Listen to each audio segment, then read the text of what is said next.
All right. For every disc change, we're going to clap to help sync the audio. Okay. That'll help me out in the future. Oh, I guess on 1, not on 3. From 3 to 1. Here we go. 3 to 1.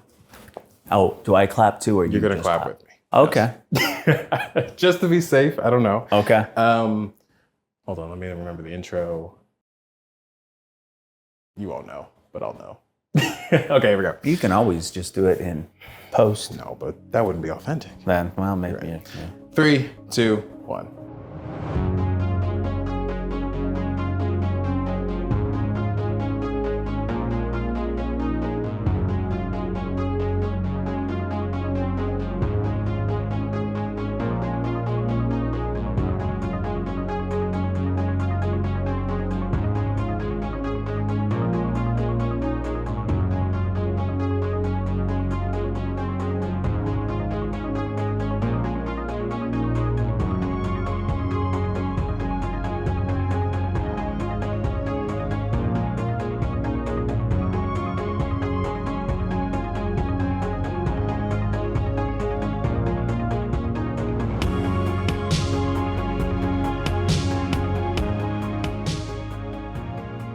Hello, everyone, and welcome to this month's episode of A Moment of Friendly Introspection with Stephen Floyd, the honest conversational podcast with creative guests and thoughtful questions. Today, my guest is the one and only Gregg Chimento. Gregg, how are you? I'm well. How are you? I'm good. Before we go anywhere, we call you Shimmy. Yeah. Why do we call you Shimmy? Because I was in radio and I was doing a shift where I was known as Greg Michaels. Because in radio, the thinking was if you have an ethnic sounding last name, that you kind of throw in a more, I don't know, basic name like Michaels or something easy. So I would, so I went with Greg Michaels, and I was a part of a network of stations where I was Greg Michaels on the weekends. But what ended up happening is I helped sign on an evening show that was also on a lot of those stations. Got it. Okay, sure. So they wanted to differentiate the Greg Michaels from the producer guy that's on this national show. And so we just kind of thought, what about Shimmy? Because your last name is Chimento. And so I thought, okay. So I went with that. So whenever I came over to the label side of things, a lot of people in the industry and radio knew me by Shimmy. Sure, yeah. Because Greg Michaels ended up fizzling out. Your alter ego. Yeah. Yes. And so they said, do you want to go by Greg, or do you want to just go by what a lot of people know you as already? So I just stuck with Shimmy. Yeah. So that's how it stuck. Interesting. Yeah. So. Do you like Shimmy? Did anyone ever ask? I don't mind it. I don't know. It's okay. Weird. I think people that are close to me that don't really know me in the industry, they will call me Greg. Yeah. And when I mix the two groups where I have some industry people with just regular friends, yeah, I think sometimes the industry people go, wait, who's Greg? And then they go, oh, wait, yeah, that's Greg. Because people just, I don't know. Yeah. How long were you doing that show? I did that show for,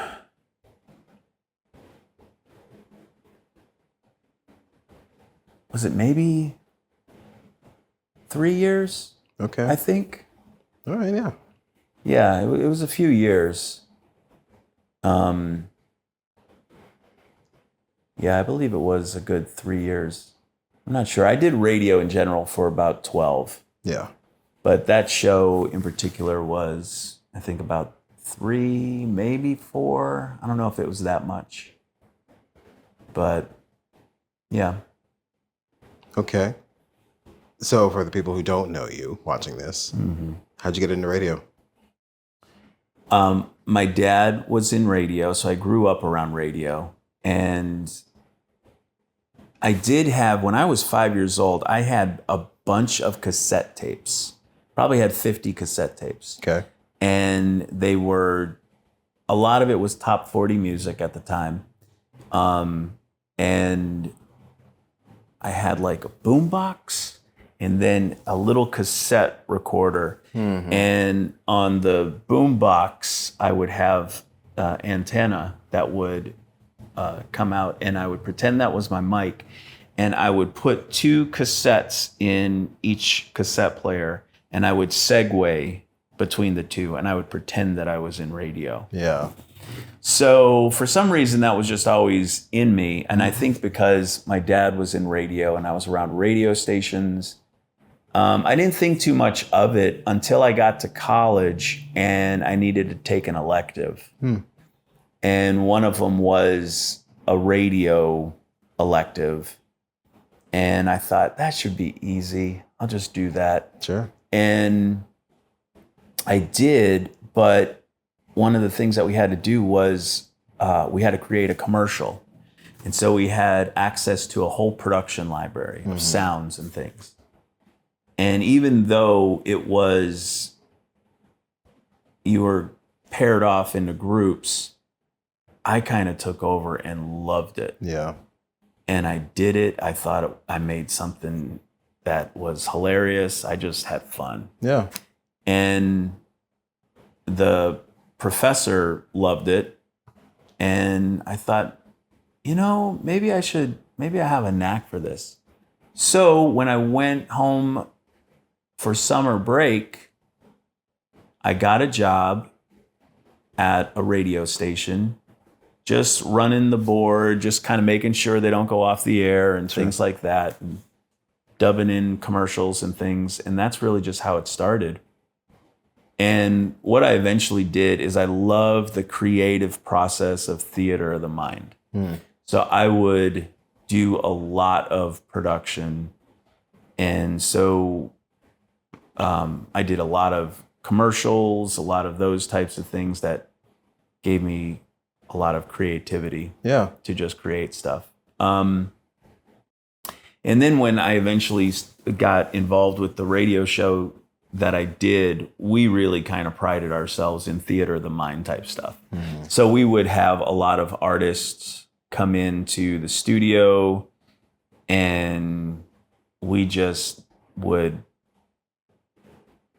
we did one band, we pretended that we were at a pool party. So we had the ambiance of just being at a pool with outdoors, and it was just a lot of fun. So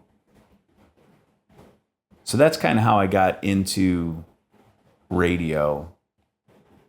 I never went back to college. Yeah. Because honestly, I think what you find with a lot of people that are in radio, they fall into it. Interesting. And it's one of those things where they kind of somehow get involved in it, but they end up loving it. Yeah. And they just stay with it. And so, I ended up taking a part-time gig, which ended up being full-time. And when I was in radio, I just remember never looked at the clock. Yeah. Because I just loved getting in that studio and creating stuff, and then also being on the air. Just, I don't know, there was something about it that, I don't know. So, is there do you still listen to radio now? So I listen to radio shows. Yeah. And traditional radio, as in just turn on the FM dial. Sure. Very little.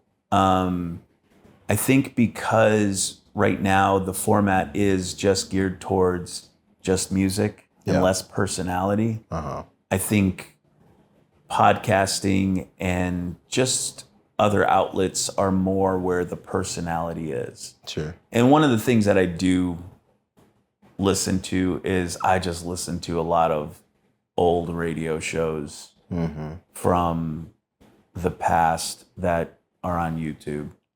So I'll listen to Imus, I'll listen to Howard Stern, I'll listen to a lot of the old stuff. Just, I don't know.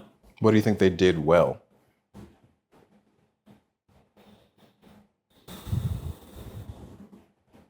What did they do well?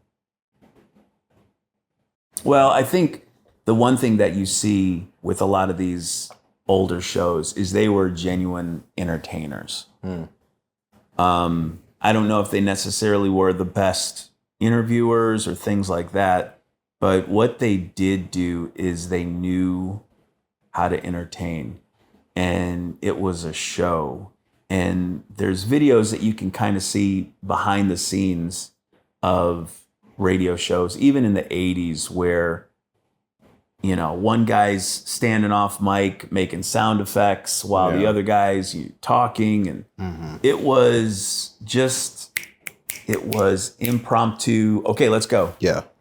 And everybody had a part. And so it was almost a lot of actors kind of doing their thing. So they legitimately were entertaining, and they were also able to isolate certain callers that would be characters as well. And so I think that was the thing that always intrigued me, was the entertainment value of it.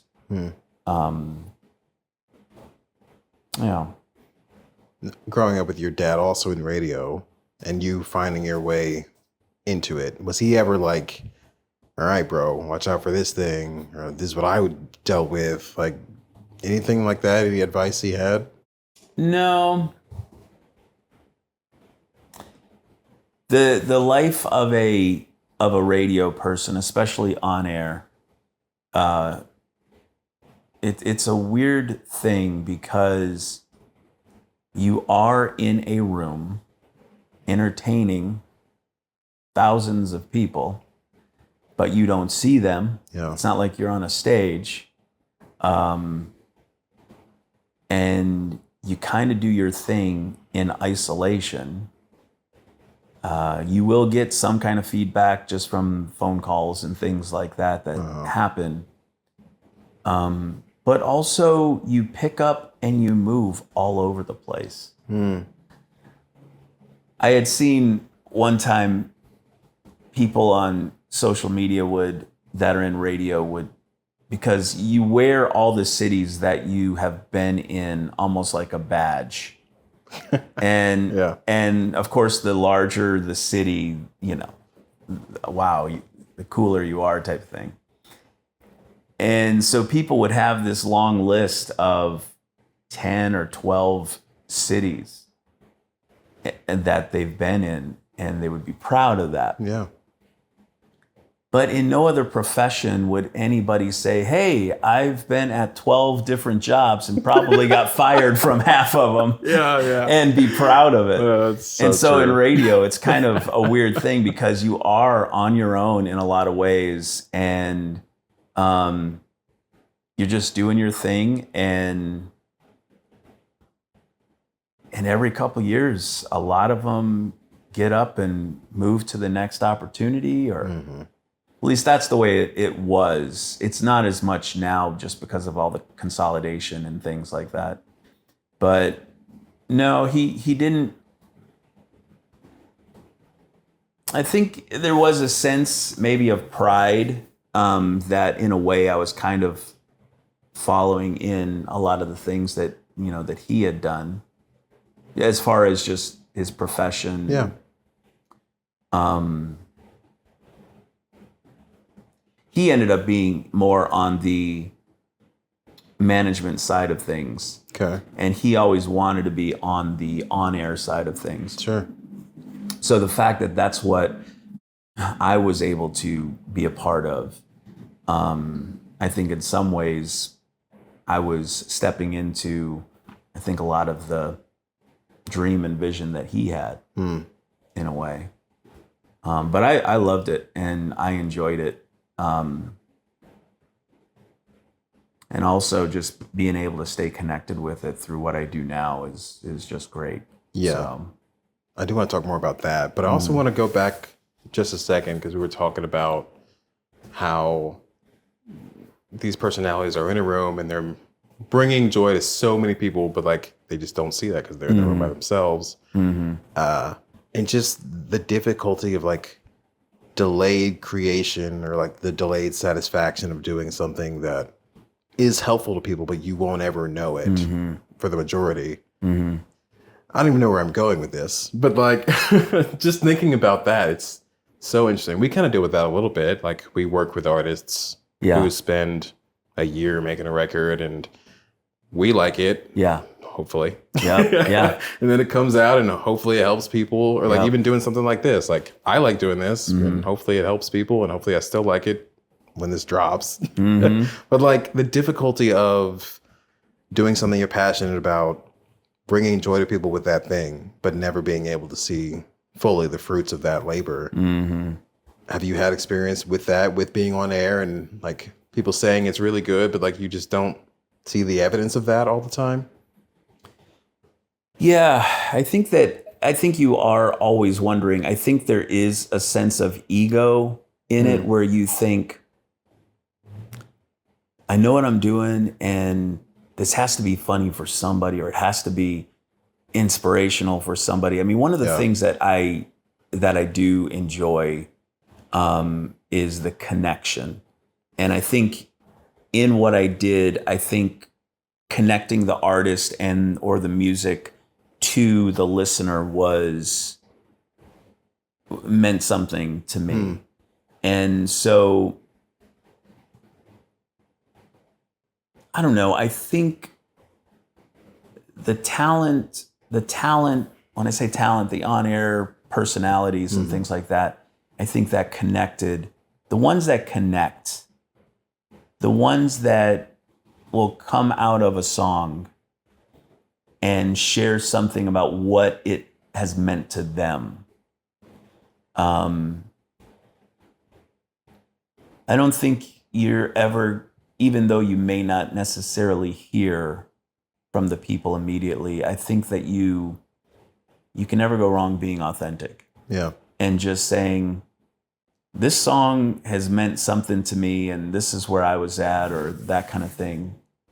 Because then you start to hear, you do make a connection with some people. And that's when, then you go to a commercial break or you go into another song and you'll hear somebody call in who will say something that I think also the one thing that I've gathered in that world, and really in our world, just in music in general, is you get so involved in the details of it and getting the music together, getting it out, how are we going to promote it, all that kind of stuff. Just like in radio, I just did a break. I'm going to go, now I got to get weather or traffic. I got to get these things in order. It's like those things need to be done, where you forget that maybe something that you just said in passing, or the music that you just listened to or promoted, is impacting somebody in a real way. And I think a lot of times we can lose sight of that just because we're involved in so much of the work part of it. Totally. Yeah. So occasionally you have those reminders that do pop up with people sending an email or a note or calling in that just kind of floors you. Do you remember any? So this is something so one of the things that did happen on the radio show that we did, my my wife and I at the time were pregnant with our first child. And what we thought would be fun is we took the audience on the journey that we were doing. Yeah, okay. And so I had a portable recorder. We would go to the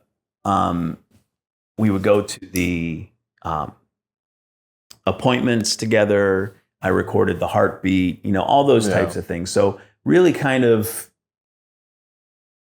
when reality TV honestly was in its infancy, we were doing it on the air, just kind of, again, theater of the mind, taking people into this world. I mean, this was 18 years ago.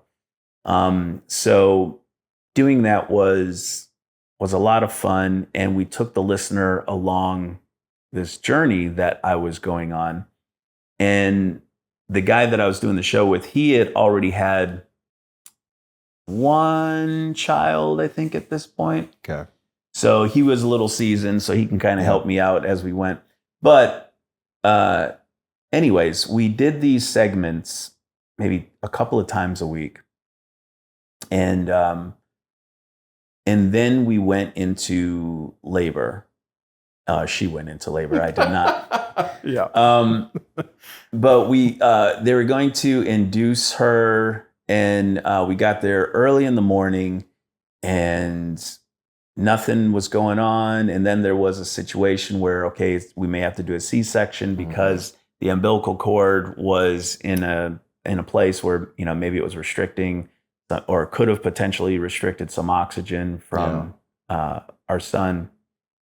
And so we had our the nurses' shifts overlapped because we didn't have him until almost 6 p.m. Okay. So about 12 hours later. Good night. And there was a woman there who was our nurse that was going to be with us, that evening. And she leaned into us and she said, and I didn't say anything about who I was or what was going on. Somehow she just kind of put all this together. And I think I had done a call in that night, to the show, to kind of say what was going on. And she leaned in and she said, now I know that, it's, patient confidentiality or whatever that thing is. She said, but I just want you to know that I am so excited that I am going to be a part of delivering Lil Shim. That's so wild. And it was wild. And both of us just started cracking up and thought it was great. Man. And whenever Dylan, our son, was born, what we did is we had the nurse call in and give the vitals to the show and things like that. So she was able to be on the air. So it was one of those moments where you thought, oh, okay, people are listening. Yeah. And it was fun to kind of have it presented to you that way, where she just kind of leaned in and said, I'm a listener and I'm so excited about this. And you thought, oh, okay, great. That's awesome. So you get those moments where you realize, oh, okay, people are listening and they are going on the journey with you. But so many times, countless times, you would hear, just being on the air, hearing how a song has touched someone in their life. And you would get those every now and then as well.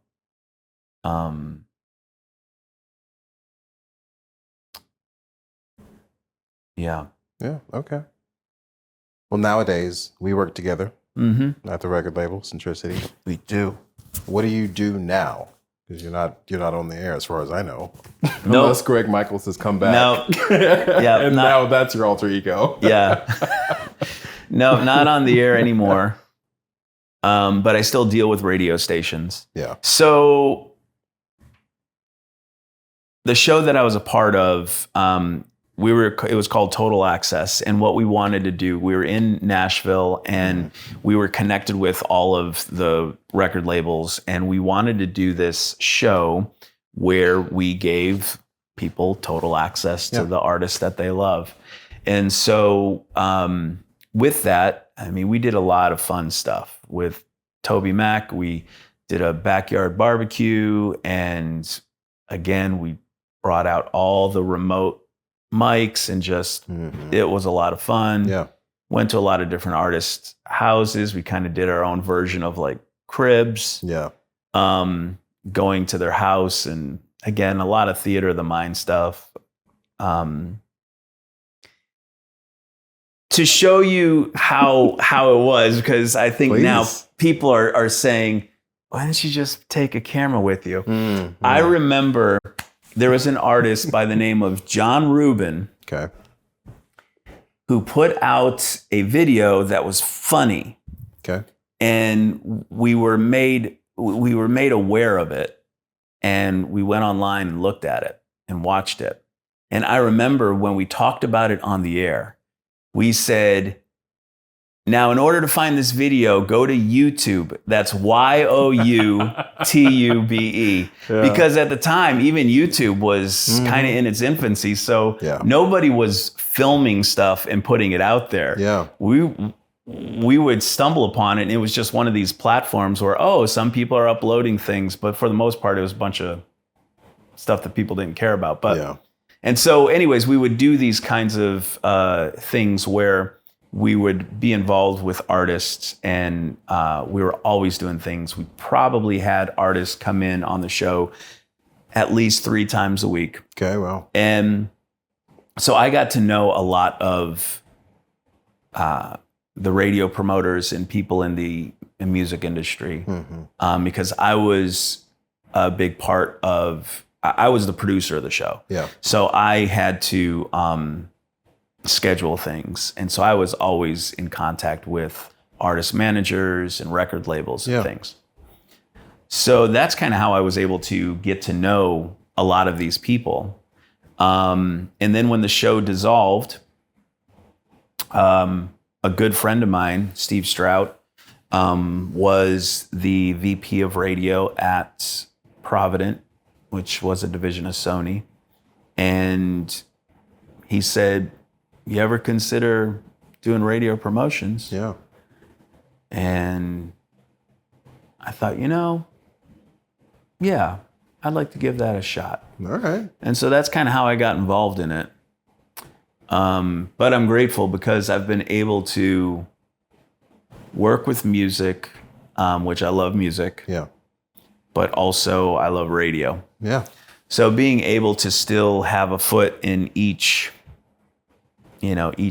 area is it's been great. All right. Yeah. So in your radio promotion job, do you talk to people who you talked to back in the day when you were on Some there? of them, yep. Yeah. Some of them, yes. That's cool.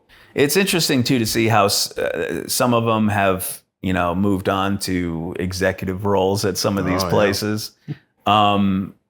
Or management or those types of things. So yeah, it certainly, there's still people sprinkled throughout that, I still talk to,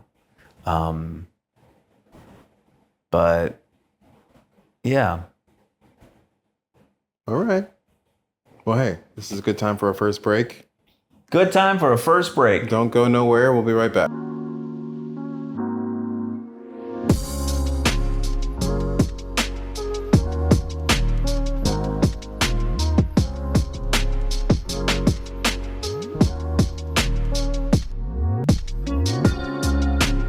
Welcome back. Hopefully it wasn't too long of a break for you. It was just a couple minutes for us.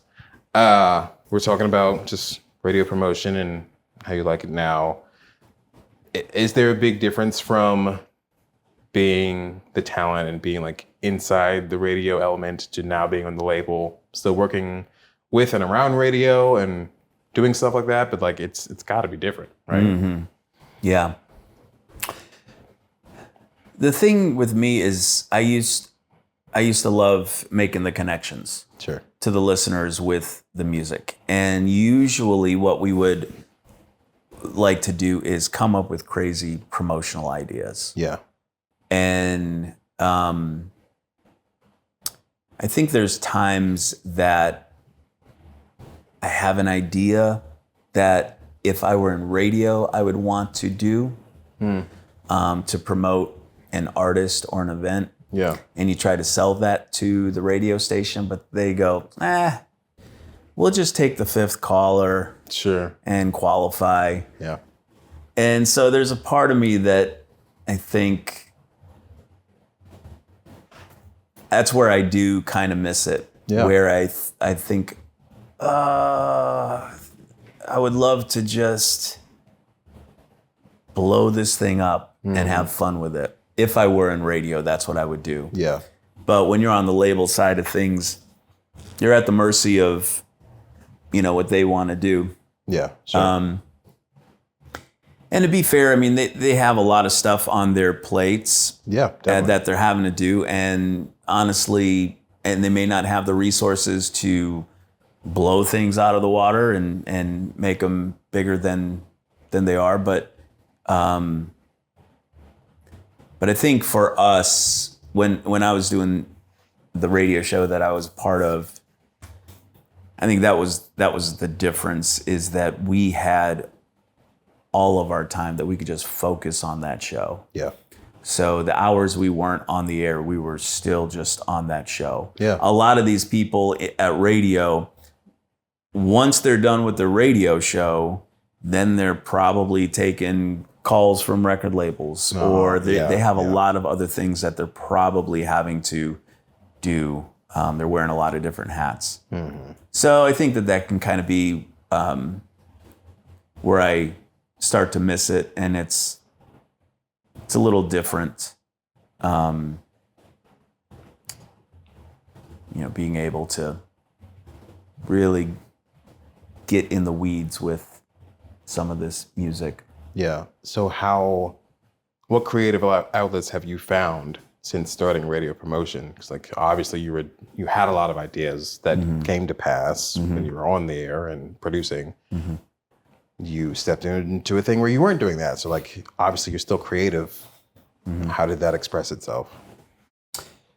So being able to be creative, I think from the promotional side of things. Sure. I think even though there are some ideas that you have that just kind of fall along the wayside, the creative part of it allows us, I think, as a radio team to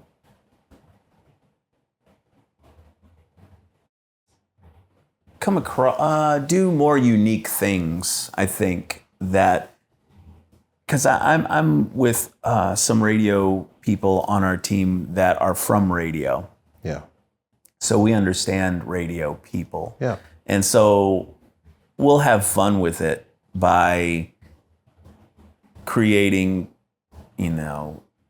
promotions during the summer or during the winter that are tailored to radio, that are more fun, that maybe only radio people understand. Sure. So being able to kind of be creative by setting yourself apart from just radio promoters that are pushing music. Yeah. Mm-hmm. I think the fact that we are from radio kind of adds to the fun of it. I know, for example, one of the things that we had done was one year at a big convention we did Prize Patrol. And radio knows well about doing remote broadcasts. Mm-hmm. And they have a wheel that, listeners come up and they spin and they're handing out bumper stickers and things. It's just what radio does. Yeah. And so one year what we did is we created a Prize Patrol thing and set it up in the lobby and almost pretended as though we were broadcasting, doing a live remote. Mm-hmm. So, but yet a lot of the radio people got a kick out of it. Yeah. Because obviously that's their world. And but we just kind of had fun with it. So I think that's kind of how the creative part in me comes out. Being able to kind of think outside the box with what we do. Do you have a creative outlet outside of work stuff? That was a very gentle sigh. I think I'm in a process of rediscovering a lot of things. Music has always been a part of my life, and I played music growing up. I was in bands growing up.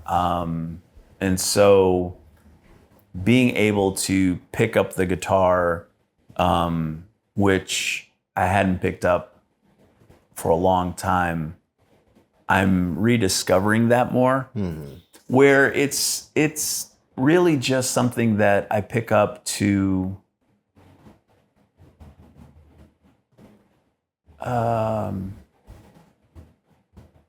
it just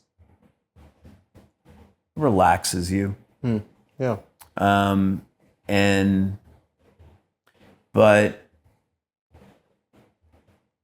I mean, I pour myself, I enjoy cooking. I enjoy, I've been really getting into writing. Yeah. So I think those are more of the outlets that I'm focused on. I think they're, instead of things to just blow off steam, I think they're more constructive things that help develop myself, I guess. Yeah. That I find myself pouring into those outlets, learning, reading. Yeah.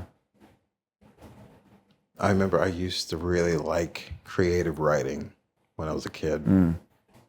Like nonfiction stuff, just coming up with something from nothing. And usually I'd like to add in some humor or whatever I thought was funny at the time.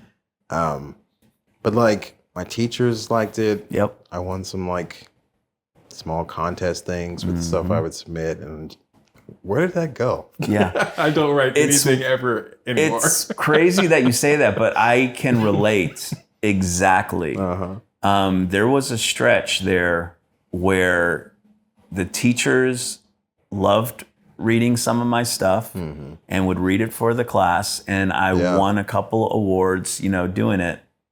And I think that, to your point though, that's kind of where I'm at a place now, and I feel as though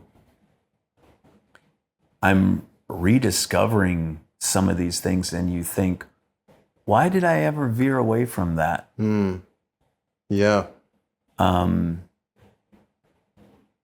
And even if it's not for attention from other people, just the fact that, I don't know, you enjoyed the imagination of just creating something. But I think that as we get older, we shelve a lot of that stuff for other responsibilities and other things. And it gets buried where we forget. I was telling my daughter, she's 15, and I was telling her a while back, a few months ago, and I didn't realize this, but the things that I did when I was a kid, I'm just now realizing manifested themselves in my life. So like, for example, me sharing how I would segue, 5 years old, 4 or 5 years old, I would segue between cassette tapes of music and talk, as though I was on the air. That was when I was 4 or 5 years old. Yeah. All the way through maybe 8. And somehow that manifested where I had a career in radio. Yeah. I played guitar. I always wanted to be a rock star, that kind of thing. But then I ended up playing music for a while that led me in a way to Nashville, where I've been involved in music since my career in radio. And and so it's wild that I started realizing, the things that I really got into as a kid and then for some reason lost sight of, somehow it manifested itself. And I'm just now realizing that it's wild that they came to be in some way. Yeah. So I think in some ways I kind of look back and I'm grateful that, okay, the thing that was almost primal to me that I enjoyed, somehow I eventually did. Yeah. I think it was just bound to come out. But also the writing part of it, like you're sharing. I always thought as I was older, I should journal. I hear that's a good thing I should do. Yeah. But then it wasn't until I disciplined myself to start doing it. And then I started realizing, I used to love doing this stuff. I used to enjoy writing. So, yeah, it's wild though that's some things that you used to do and you enjoyed. Somehow it's not that you stopped enjoying them. Yeah. You just got busy, I guess. Yeah. And it's wild that happens. This year for both of us has brought a lot of self-examination. We both were in committed relationships and got divorced. So close to each other that as of this recording, the last Sunday, August 11th, was the 1-year anniversary for me officially signing my papers. And this upcoming Sunday, the 18th, will be your 1-year anniversary. Yeah. Obviously, we have to talk about it. I don't know where to start for either of our stories or how much we're going to get into it, but we had worked together for, I guess, 2 years. I've been at Centricity 3 years now. I guess 2 years, so in the same building, but weren't that close, weren't really friends until we took a trip down to Orlando for a work thing and just happened to be sitting next to each other at dinner, just waiting for the next thing to start. And we were both just a little off and just decided to start talking to each other and share what we're going through. And I shared, I'm going through a divorce right now. I hadn't really told that many people, at least not at work yet. Neither did I. And you shared, I'm going through a divorce as well. And obviously different situations. You were married for many, many years. I was married for 5. But still, to just hear from someone close to me in proximity, it's I'm going through this as well, was oh man, I'm not alone. Even just saying that out loud was oh, I'm not alone. And then time passes on. Eventually we get to August and I'm signing my papers and we're even more friendly at this point. I texted you hey, it's official. Just want to let you know. And then a week later you hit me hey, it's official for me too. And I was geez, this is crazy that we're both going through this at the same time. Yeah. But goodness, so much self-examination in those first moments where things are going down and shifting in the first week, the first day after signing the papers, the first month after that. Just there's so many stages of just who am I? What's important? What am I doing with my life? Tell me about your experience and your story. Well, I feel even though it's a year after the signing of the papers, I feel as though I am just scratching the surface of knowing myself.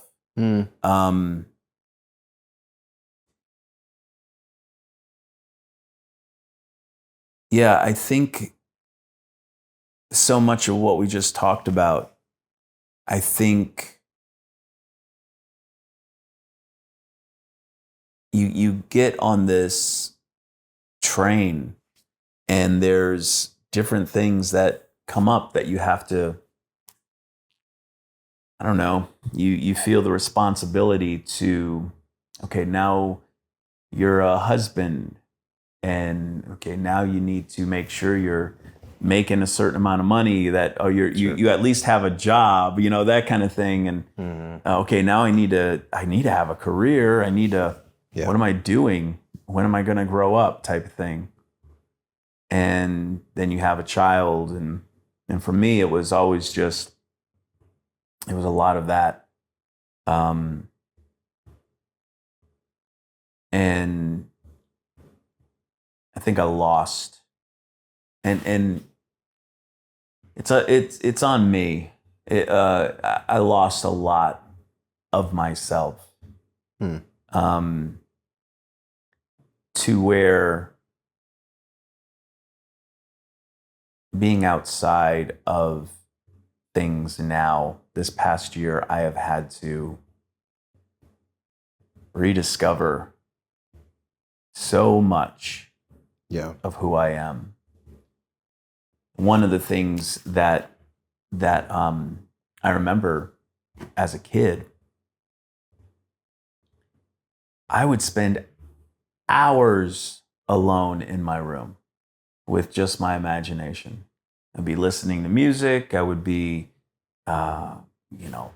playing with whatever, building things with Legos or that kind of stuff. I would be able to entertain myself. Yeah. And I know that when I first got out, when the relationship was dissolved, I think you feel vulnerable.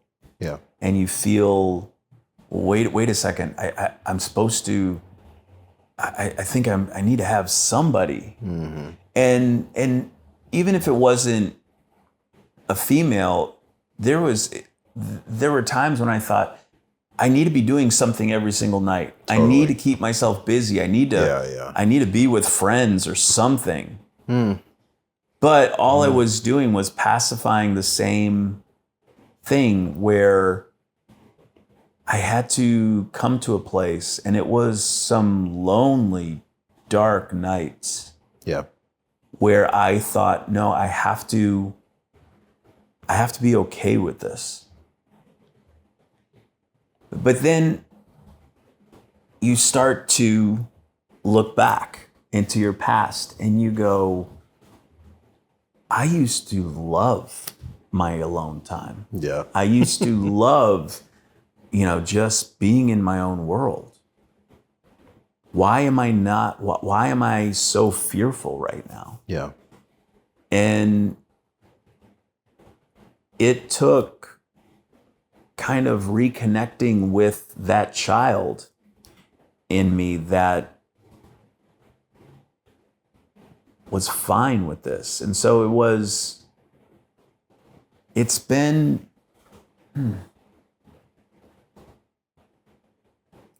healthy. It's been a journey, very much,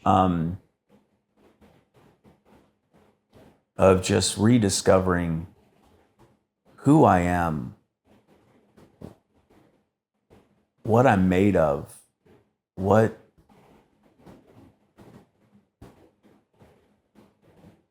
I really lost myself. Yeah. How long were you married? Almost 20 years. By the time the divorce happened, we were about 2 months shy of our 20 year. We got married quick. We knew each other for 11 months. Yeah. By the time we met and got married. Mm-hmm.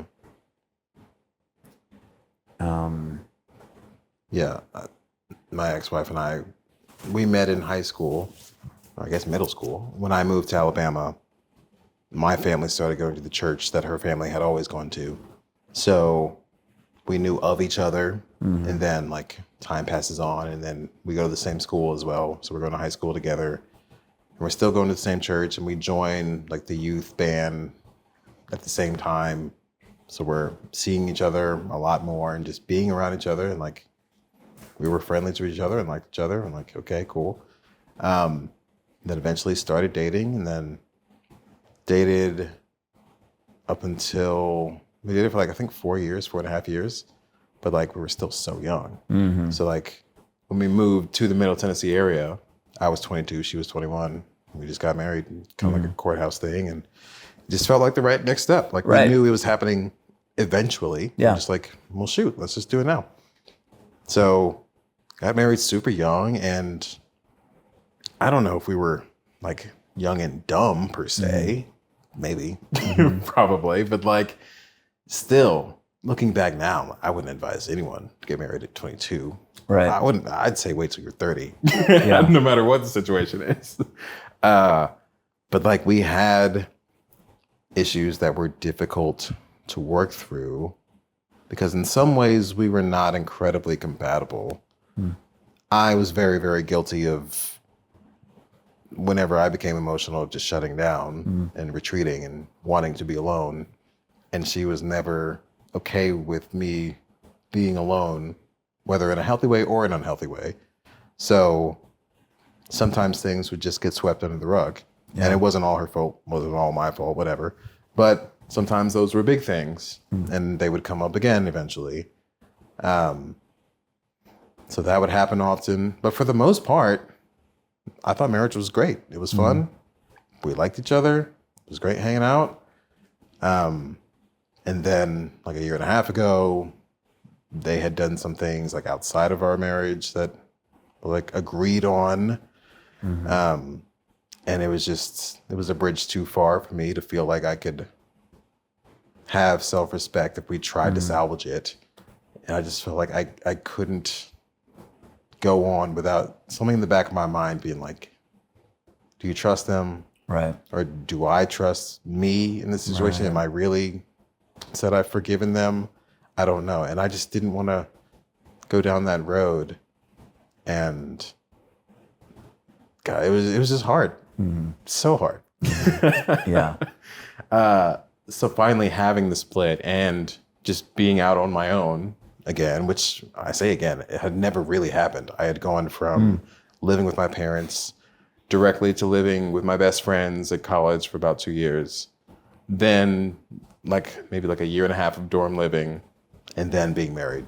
So like never really living alone or even with strangers. Like I had roommates, but like only for like a 6-month span because of how college semesters work. So like having to leave the place where Xana and I lived and go elsewhere into a whole new different situation with people I did not know or had not met yet to be my new roommates. There was just a lot of new and unknown stuff that was scary. And I was just like, how do I do this? I feel like something I struggle with so much is doing something by myself. Like you were saying, like I gotta be with friends every night or just, it doesn't matter if it's the opposite sex, the same, whatever. I just need to be around someone. Like Right. I can't just be alone with my thoughts. Yeah. And learning how to be alone in a healthy way was difficult. And it just took time. It took practice. Yeah. I think I'm okay at it now, but goodness, those first few months when we were separated, the first couple months after the papers were signed, it was just like, who am I? What am I doing? How did I get to this place? Like, am I a failure because my relationship no longer exists as it once did? Am I still lovable, either from myself or from a future partner? I don't know. So many things. So many things that I hope no one else ever has the question or go through. Yeah. It's just like, fuck, man. Yeah. I've had the privilege. I say privilege just because I know that in a lot of ways this is a luxury, but for about 2 years, I've been able to go to a therapist every week, pretty much. Yeah. And so he's walked with me through this. And I've been upfront and honest with him the whole way. And I think that has helped me gain perspective. And, you know, the one thing that he always would focus on is, in a lot of ways, was I'm not looking to get validation from anybody, from, you know, anywhere. Yeah. I have to be happy with myself. And I'm at a place too now where, because I remember me saying this to him, you know, talking about, oh, is there somebody out there for me, that kind of thing. Yeah. And he said, maybe, but if not, it's okay. Yeah. And I go, yeah, it is. Having to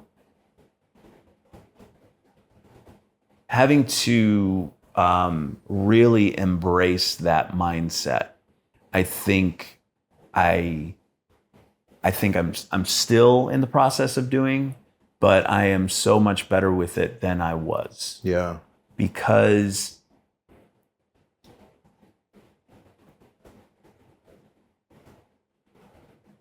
I want to know more who I am, what I'm capable of, what I love, what do I want to do.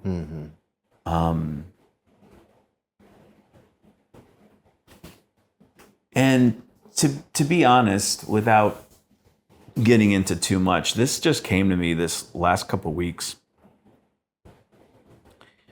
I remember before my ex-wife and I were going to get married, I had some debt. Sure. That I was bringing over. Very similar to you, I was in my parents' house, and then I was kind of in a roommate situation. I never really was able to stand on my own. Yeah. And I hadn't established myself. And I was still just kind of going along with things. I mean, I started to establish myself in Atlanta, where I was living at the time. Yeah. But I was dating a girl, and she said, "Hey, I'm moving to Nashville." And I said, "Yeah, okay, yeah, we are." And I'm thinking, I wasn't invited, but I thought, well, you're my girlfriend, so I'm just gonna follow you down here. She was probably like, dang it. I thought that was gonna work. And honestly, within 2 weeks, she broke up with me. Yeah. So that was the plan all along. But yet I felt I should be here. Something about being in Nashville just made me think I needed to be here. But within a few months, I met who would be my wife. Yeah. And I felt, again, I was just unplugging from one situation, plugging into another, really not knowing who I am and being confident in who I am. Yeah. And I remember we went to a lawyer. This is before we got married, to find out if bankruptcy. Yeah. And in hindsight, it was a small debt. But when you're in your 20s, I mean, you're thinking everything's, oh my gosh, should I bring this in? What do we do? But we ended up not going that route. Yeah. But I remember being in that office with a lawyer getting a consultation. And I remember the lawyer looking to my fiance and saying, "Does your dad know about this situation, like this guy and what he's been talking as though I'm not there?" Yeah. And I'm thinking, what the hell? Yeah. And she was like, "Well, yeah." And he said, and he's okay with you marrying him? Mm. And I thought, what the hell, man? Yeah. This is like, it pissed me off. And I'm thinking, what the hell? Well, I felt that way forever. Yeah. As though that guy was just an asshole. Yeah. And just flexing, whatever, being just a dick. Okay. But, you know, there's a lot of deconstruction that happens over this past year since being divorced. And you look at a lot of stuff and you go through a lot of stuff. And I honestly look back at that moment. It came to me the last couple of weeks and I thought,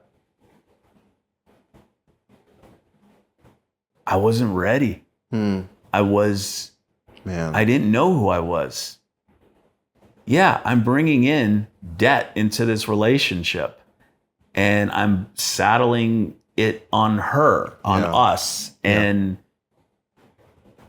it was kind of a dick thing, you know, to say, but at the same time, I think looking back, I go, there's a lot of merit. And in fact, to me, with my 15-year-old daughter, I think make sure the guy that you're, you know, looking at, that you're potentially marrying, I hope he's lived a little life. Yeah. And he's got his shit together. Yeah. And he knows who he is.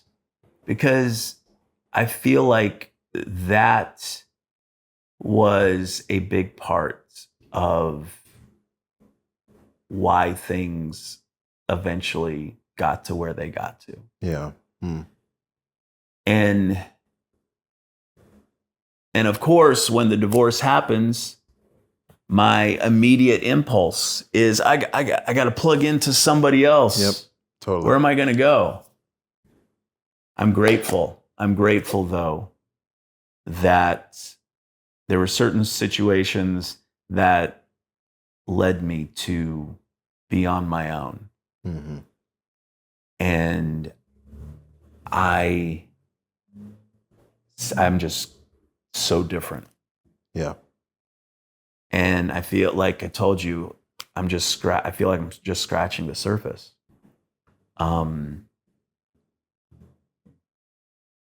Yeah. Well, that's a good time to take another quick break. Okay, yeah. We'll be right back. Oh, man, we did the 30. We sure did. How long did that expire? I don't know, maybe 5 minutes.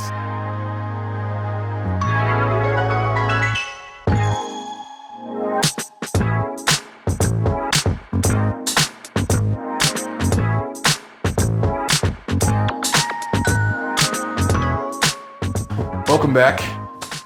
We're still talking about divorce stuff. I am going to ask you a question that someone asked me, and when I heard it, I was like, why would you ask me such a thing? That's gross. Because it made me think for probably days, and I had to write it down. Are you grateful for this chance this past year that you've had to find yourself? Yes. Okay. Yes. You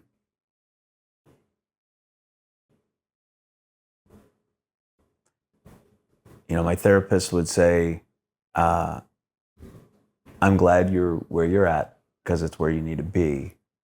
But I wouldn't give you passing grades for how you got there. That's good. Because it's weird to say yes, because there was a lot of dark, a lot of hurt, a lot of shrapnel that kind of hit a lot of people, that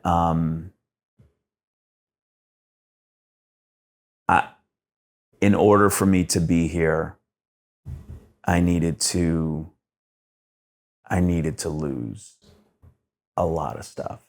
Yeah.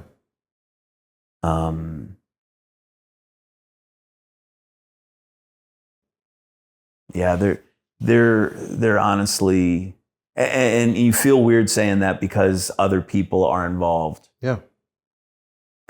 You can only hope that they can say the same. That they're on a journey that was set in motion that wouldn't have been otherwise.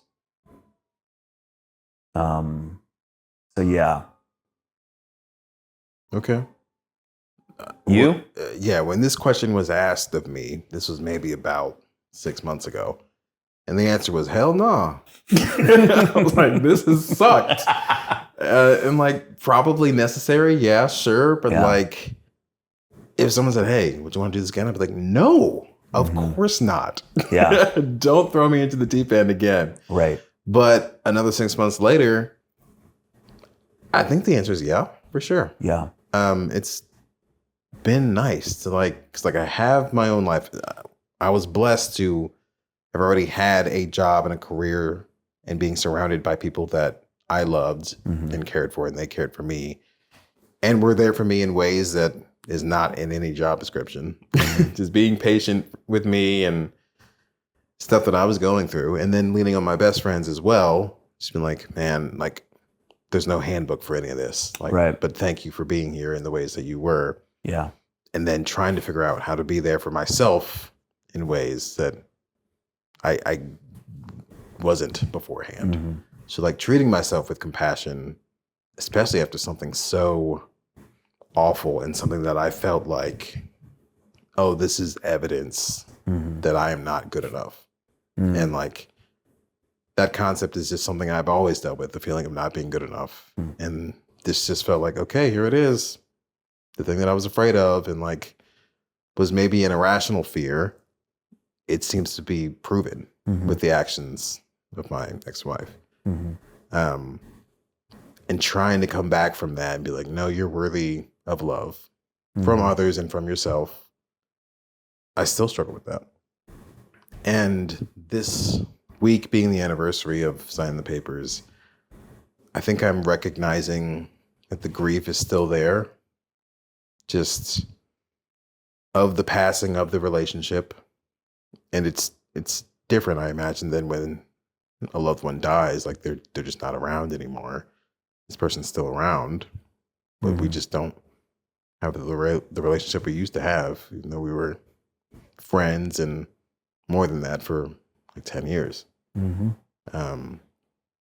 So just being aware of the passing of that this week. And my therapist, this wasn't her illustration, but she recalled it in one of our sessions, that people think grief is like a rock inside a mason jar, and as time goes on, the rock gets smaller.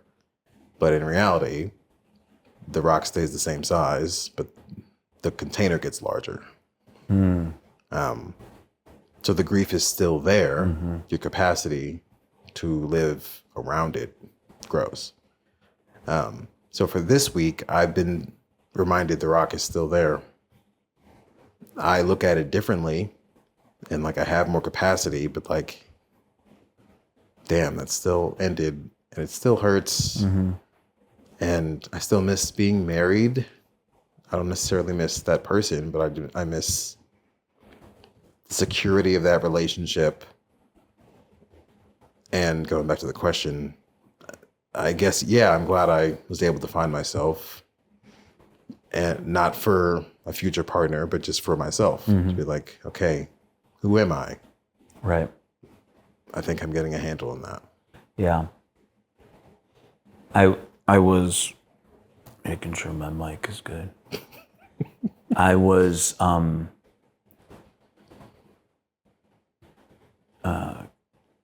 couple of months ago, I was talking to somebody who went through a divorce and has kids. And we were just talking about our situation. She has since gotten remarried. And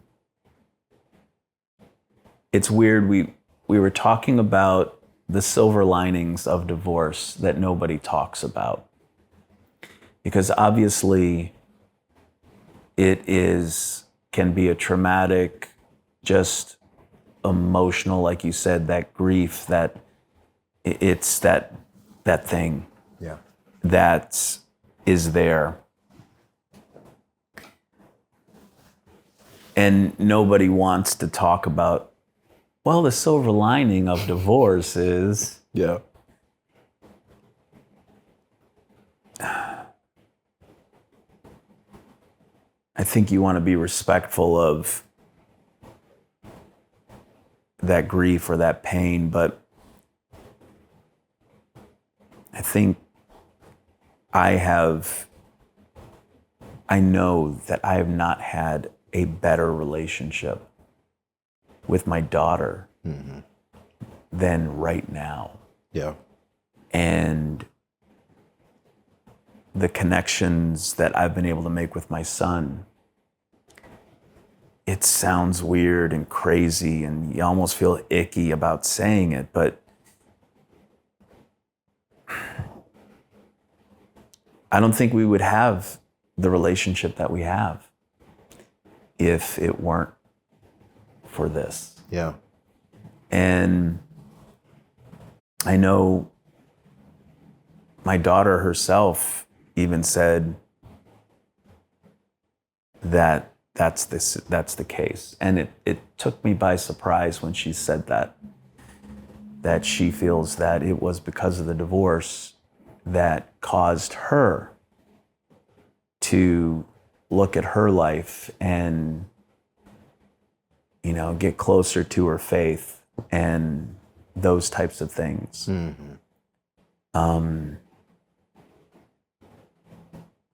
But it also gave me an opportunity to go, okay, you know, one of the things that, you know, we do is, okay, this is your world now. Yeah. So who do you want to invite into it? Yeah. What do you want to build? Where do you want to go? And so, you know, I extend the invitation, you know, to my kids. I'd love for you to take this journey with me. And the dynamics of it is going to look different than what we've ever known. But, you know, I'm going to be upfront and honest with you. We're going to have that kind of relationship. And we're just going to do things our way and how we want to do it. And it is freeing. But yeah, you hate that. It took what you went through to get to this place. Yeah. How has the divorce impacted your spirituality, if it has?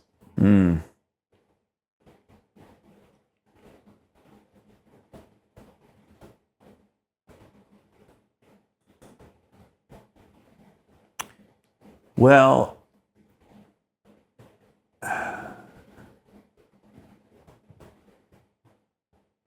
yeah, that's a good question. It's a tough one. Sure.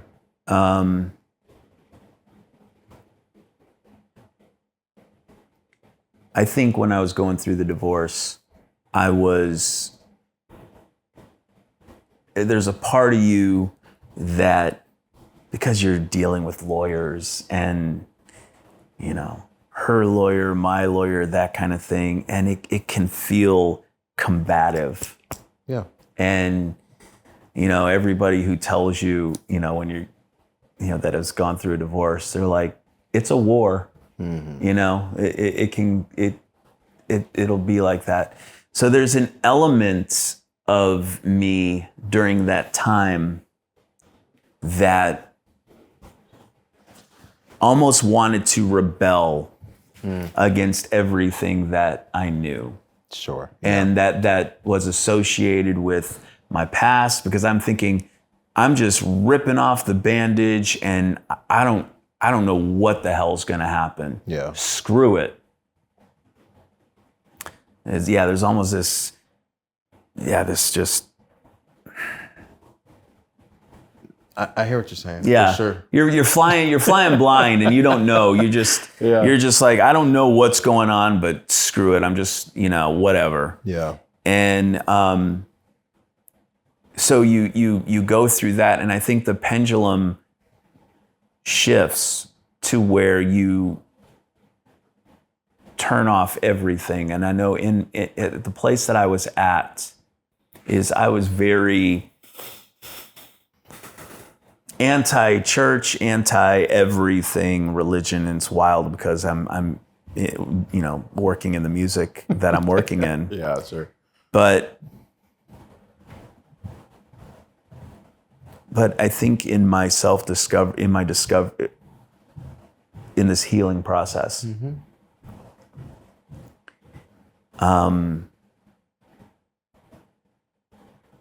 one of the things that I had always thought was, my daughter was involved in church and youth group and things like that, and her faith meant a certain something to her. Yeah. And I thought, I want her to be free thinking. I want her to be, that kind of thing. So whenever I'm on my terms, I'm going to teach her, I don't know, the ways of the world or something like that. That maybe you're thinking too small in your spirituality and stuff. Yeah. But I remember she asked me, she said, "Hey, can we go to church?" And I said, "Well, I can drop you off." Yeah. But then I thought to myself, well, why am I acting this way? Why am I being so stubborn and hard about this? This is something that means something to her. And you want to support her in that. And honestly, when I was younger, it was something that meant something to me. Yeah. It did give me something. And so I think in my spirit, in how that has been impacted, is one of the ways that her and I have been able to really connect is I am seeing the teenager that she is, the teenager in me that was so involved in church and it meant so much. Yeah. It has caused me to open up a little bit more to where I feel like I'm connecting with people that are wrestling with a lot of the same questions. Totally. That have gone through a lot of the same life experiences.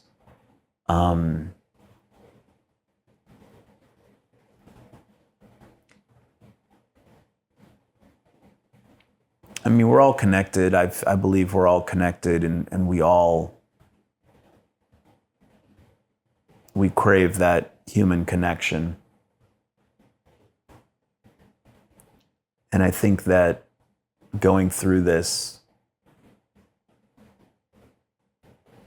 I have truly seen what other people mean in my life. Things that may have taken for granted. Sure. Where it's like, we're just going to hang out. We're going to do whatever. I think I'm more present now, and I realize, for what it's worth, if it's spiritual or not, it is spiritual for me. Yeah. To have those connections and to walk through life with certain people that lift you up. Yeah. But also you can help lift up. It's like you help sustain each other. Yeah. So that's been something that I've certainly been able to realize more in my life. Yeah. When Xana and I moved, we were going to Lee University together for like 2 years. She was there for 3, I was there for 2. And we both decided, okay, we're gonna leave Lee and go closer into Nashville. So we moved to Murfreesboro, started going to MTSU. That's when we got married, 2018. And while we were at Lee, we were both kind of falling away from the faith that was around us. So like Pentecostal, Western evangelical Christianity stuff. And we just weren't feeling that anymore. So we weren't going to church anywhere. So we moved to Murfreesboro. We're like, should we try and find a church? I don't know. So we tried some places. Nothing ever stuck. And we just didn't go. And we were totally fine with that. Time rolls on and we're both evolving in our faith. They had gotten to a place where it was more so like, I don't think I'm Christian anymore. And I got into a place where like, I guess I'd say I'm Christian. Yeah, sure. But like, Right. I don't need the title. I don't care. Yeah. But either way, neither of us were going to church. And like maybe a year or so before all the stuff that led to the divorce went down, I'd started feeling a little bit of a tug to be like, should I go somewhere? Should I try something? But like I said earlier, I always had difficulty doing stuff by myself. So like I didn't want to go. And then if I even have a good time, people are like, people are nice at church or whatever, for whatever reason. And be like, oh, what's your story? And I got to say I'm married. And like, oh, where's your wife? Oh, she's not here. Blah, blah, blah. I don't want to get into it. Right. So like, let's just take all that out of the equation. I just won't go. It's okay. So stuff around divorce goes down. We start talking about, okay, maybe we should separate. And I start feeling like maybe I should go to church. I'm feeling a really strong pull to get plugged in to some sort of faith place. And I just remember feeling so guilty about that. Just About going? Yes, about like the prodigal son. Like he goes away and like he's living it up, and then he realizes, oh, like I don't have any more money, I don't have any resources, but I can't go home. Like dad won't take me back. That like I can't even try that. But like he just runs out of options. So like, you know what? I gotta go home. Right. So like even the thought of like going back to God or back to faith after being out of church for so long, not necessarily like living an anti-faith life, but like not showing up in the building just felt like enough to disqualify me from trying to step back into faith more seriously, whatever that looked like. And I just, it was so hard for me to just feel like, oh, I don't belong there either. When like, that's probably not the case. But there were just so many things going on in my life at the time, just like, maybe I just don't belong anywhere. And like so many dark thoughts, of course. Like I dealt with suicidal thoughts as a teenager and hadn't had any, at least to that level, since maybe like really early 20s. So like for them to come back with a vengeance was just difficult to work through. But feeling like, man, I should go to church. I should try faith again. And just feeling the immediate second thought of like, oh, you don't deserve that. That was hard. And I still feel that way sometimes. And I kind of got over it because I started going to this Episcopal church in Nashville every now and again, not super not super often, but every now and again. And when I go, it feels good. Like they don't kick me out. They're like, oh, bro, you haven't been here in 7 years. We've been keeping track. You don't belong here. But still, I think about it. It's just like, do I deserve to be a person of faith after not being in the building for a couple years? It's just a heavy thought to wrestle with, I think. Yeah, I think as you're talking about that, am I worthy after being away? I think for me,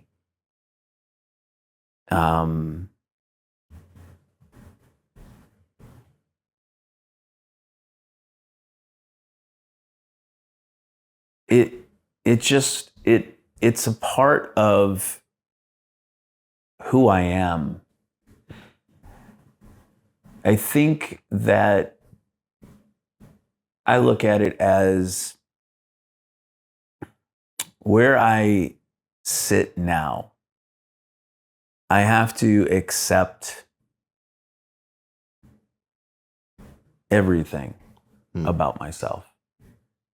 The things I'm not too jazzed about, the things I think I'm awesome at. Yeah. things I think I'm awesome at, but I really suck at. Yeah. The good, the bad, the ugly. And so I think my situation of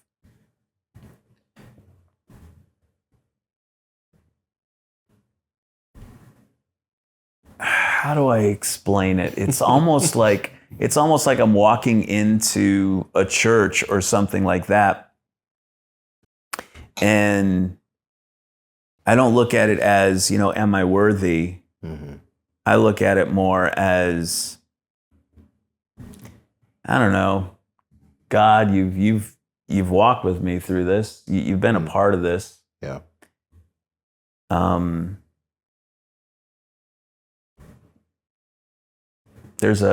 It's funny that you were talking about this because just this past week, this line came to me. There's a singer-songwriter by the name of David Wilcox. And there's a line in the song, it's called "How Did You Find Me Here?" And a lot of his stuff tends to be very, I guess you could say, spiritual, leaning, introspective and things like that.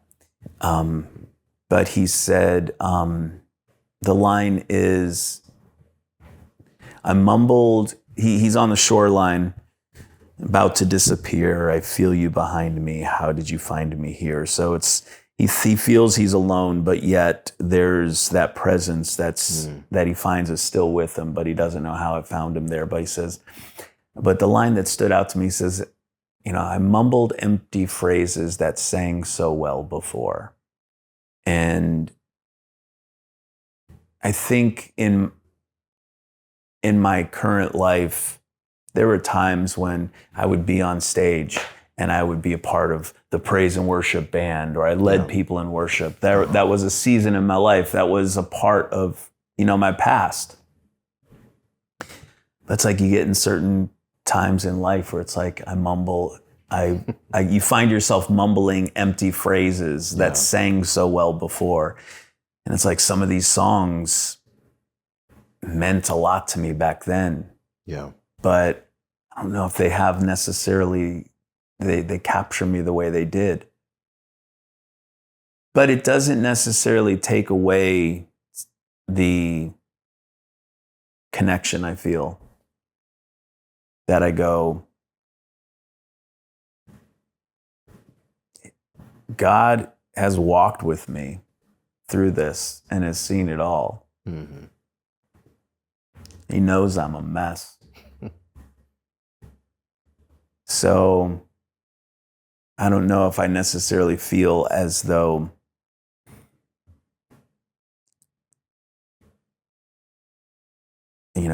if I'm worthy or not. In some ways, I'm stumbling into church going, all right, God, here I am again. Yeah. Let's see. Yeah. So I don't know. Yeah. Okay. But I think it's a part of our discovery. It's part of our journey. Yeah. We're still, again, scratching the surface. I don't know if I've really even unpacked that part of things. Yeah. What does, religion, faith, or God mean in this season? I just know that it's been a part of my walk this whole time. Yeah, I agree to that too. Like I would say God has been there the whole way, and faithful, and maybe that's all I can say. Yeah, but like that's a lot, and I'm thankful that I've had that small piece of faith to hang on to, even all the doubts of like, do I deserve to be here? Yeah, thinking these things, and seemingly God is like, I got you, bro. Do you find, because obviously that carries over, that sentiment carries over just in your own personal life, taking God away from it. you know, like you had said, feeling worthy of, is there somebody else that I will connect with, be with? That self-doubt obviously is something that you're having to work through. Yeah, for sure. And still working. Yeah. But as of now, I feel confident, like, yeah, I could see myself with someone else. Right. And it would be an honor to try and share my life with another person. Flaws and all. Yeah. Yeah, that's a good point. I hadn't thought about it outside of the faith, I guess, in just my normal life. But yeah, someone who's like got a doctorate in self-doubt. I think, yeah, like I could do it for sure. Yeah. Do you think, how do I say this? So far, at least in my perspective, you have put yourself out there more than I have. I would say of myself, if another serious relationship opportunity presented itself, I would be okay jumping in. Would you say that for you or no? Where I'm at right now, I'm in no hurry to get involved in a relationship. For sure. There are moments where I will think, you know, it'd be kind of nice. Sure. You know, there's elements of it that you think, but my mind immediately goes to, but would that stifle your growth right now? Sure. I think that if, and I'm just going off of what I know of myself in the past, even though I feel like I've grown and I'm different now, in my past, I would kind of connect with somebody and then I would be all about creating that world. Yes, sure. And so as of right now, I feel like I am more focused on just my world, getting healthy, establishing the relationships that I want to establish. And I'm not in a rush. Me either. Yeah. It's a good place to be. Yeah. It is. Yeah. Yeah. On that note, we'll take another quick break. We'll be right back.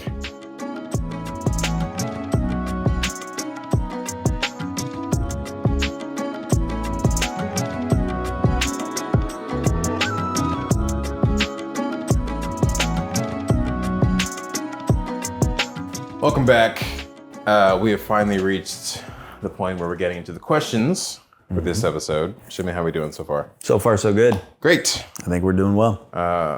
Hopefully you all made it through the sadness and the inspiration of the hope of where we're going.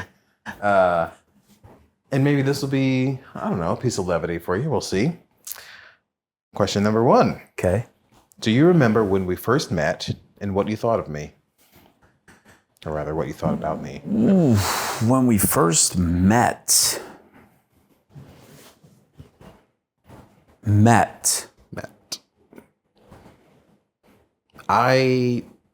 Full disclosure, I don't.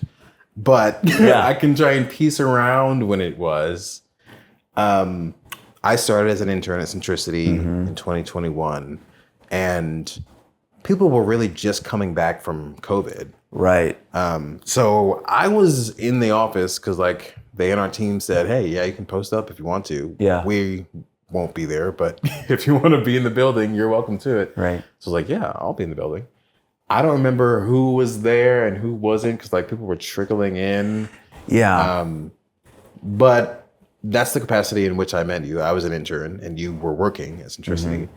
And this is still true. You're kind of the wild card in the office.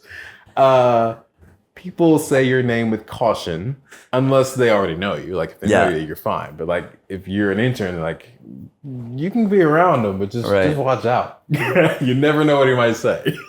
Anybody who doesn't know me who's watching this right now will go, I don't know, he seems like a very even keel. Well, this is Gregg Michaels that we That's have right, today. that's right. We ain't got Shimmy today. Yeah, that's true.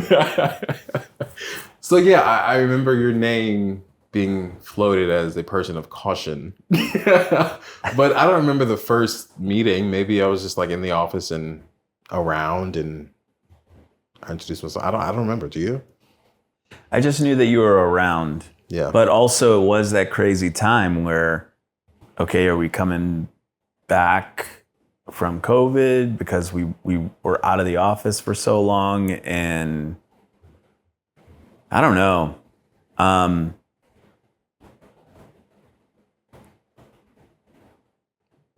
I mean, I know that I wanted to get to know you, so we went out to lunch. That makes sense. Sure. We went to go to Tito's. Did we? All right. Had a little Mexican. Cool. Was it just you and me or others? Just you and me, I think. Well, shoot. All right. Good for us. Yeah. But yeah. So I don't remember exactly, but I believe the first thoughts were like, ooh, why do I need to watch out for that guy? yeah. I guess it depends on who you talk to. Exactly. Yeah. But yeah. I mean, I think for me, it was really just I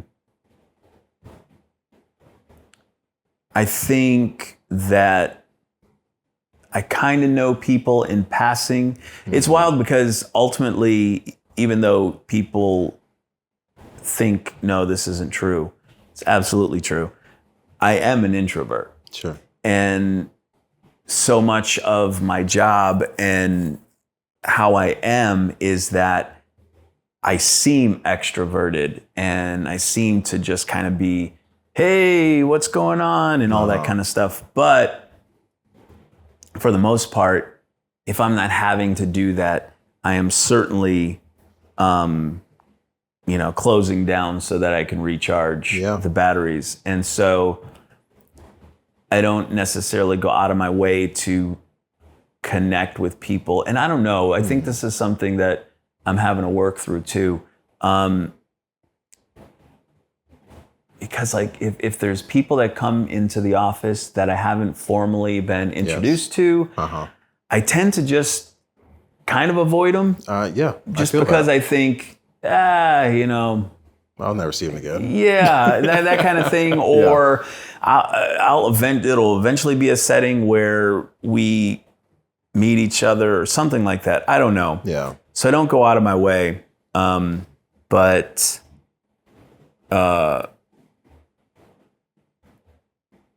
So I was aware of you and knew you were around. I think, though, I didn't really think about you any different until we talked about the fact that we were going through a divorce. Totally, yeah.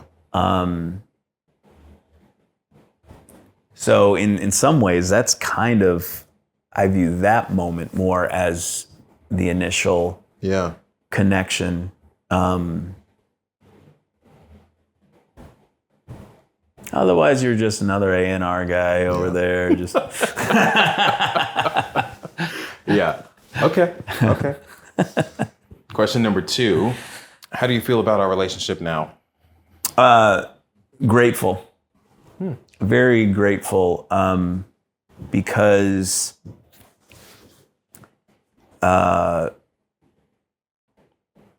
it was, even though we're in different places in our lives as far as our age, and I have kids, you don't, that kind of thing. Yeah.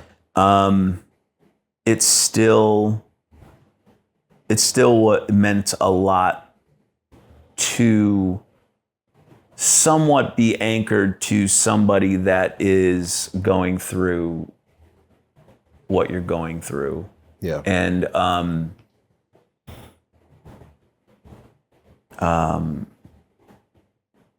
and just the emotion of it, like you had mentioned before, you feel like a failure. Did I, just all the different thoughts and emotions that you go through. So I'm grateful that we've been able to make the connection. Yeah. And that even though after being divorced, I think still we're kind of comparing notes Totally. and going, hey, this is kind of what I've been experiencing, or what I've found has helped me, and you do the same, and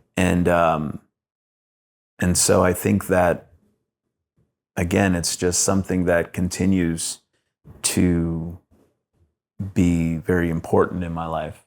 Yeah. I think that's a great word. Grateful, for sure. And just echoing exactly what you just said, having someone who's going through something very similar, not exactly the same, but someone who 90% knows what you're going through at the same time, as close as we were, like physically to each other, like working together. So helpful, invaluable. Just knowing I can text you about anything, whenever, and like, I'm not going to get judgment back. I'm not going to get something over spiritualized back. I'm just going to get a real, honest answer. And sometimes just like, I hear you, man, or I'm going through that. And just like that reassurance was just so helpful. So I'm so thankful we both decided to be honest that day about what was going on. Yeah. Because like, it was still pretty raw for me. Like, what was May? I mean, maybe like a month and a half, 2 months. So like in the thick of things. So yeah, grateful was a perfect word. Yeah. I think even though, we're different ages, different situations, I think we both, and I think you may have said this, we both were in situations where we thought, this is my life. This is it. This is how it's going to be from here on out. And then all of a sudden, it's completely changed. Yep. And so that has just, anybody, no matter where they are in life, that is when the bottom just drops out, you kind of, you have a lot that you need to assess and learn. And so it's been very good to be able to learn that stuff along with you. Yeah. So, yeah. All right. Question 3. We are rolling. We are rolling. How can I be a better friend to you? Oh, these are tough questions. That's the idea. Oh, man. These were these kinds of questions. Go Oh, for no, it. go ahead. No, go ahead. I don't necessarily have an answer because, like, our relationship started out so specific. Like, you were the other person going through a divorce at the same time. And, like, I had no other friends like this. I had never gone through this. You had never gone through this. So the fact that we found each other was like, okay, this is a special and different bond than anyone else I have in my life. I can tell it's going to be real. And, like I said earlier, there's no handbook for any of this. Right. So just coming to you with thoughts that I had, it was just like, I just got to share this with somebody. And I don't remember what you said every time when I came to you with something, but I was never like, oh, screw this guy. Right. He doesn't get it or whatever. Yeah. Like, so every response you had must have been graceful or something that I needed in the moment. And hopefully like they were honest responses for you. So I appreciate your honesty. I don't necessarily have an answer for how you could be better. I have one. Go for it. you can make yourself available a little bit more often.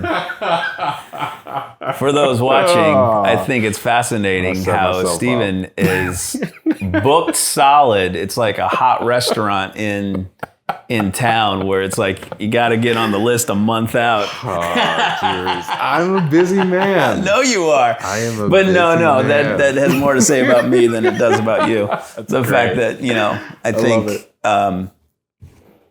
Yeah, I think though, no, but I wouldn't change that either.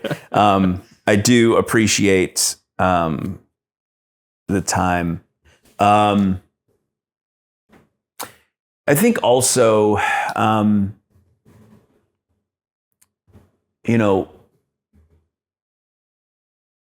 of the things that we learn, and you've probably learned going through this past year, is there's people in our lives, and let me speak for myself. There are people from my past that needed to go. Yeah. And that needed to.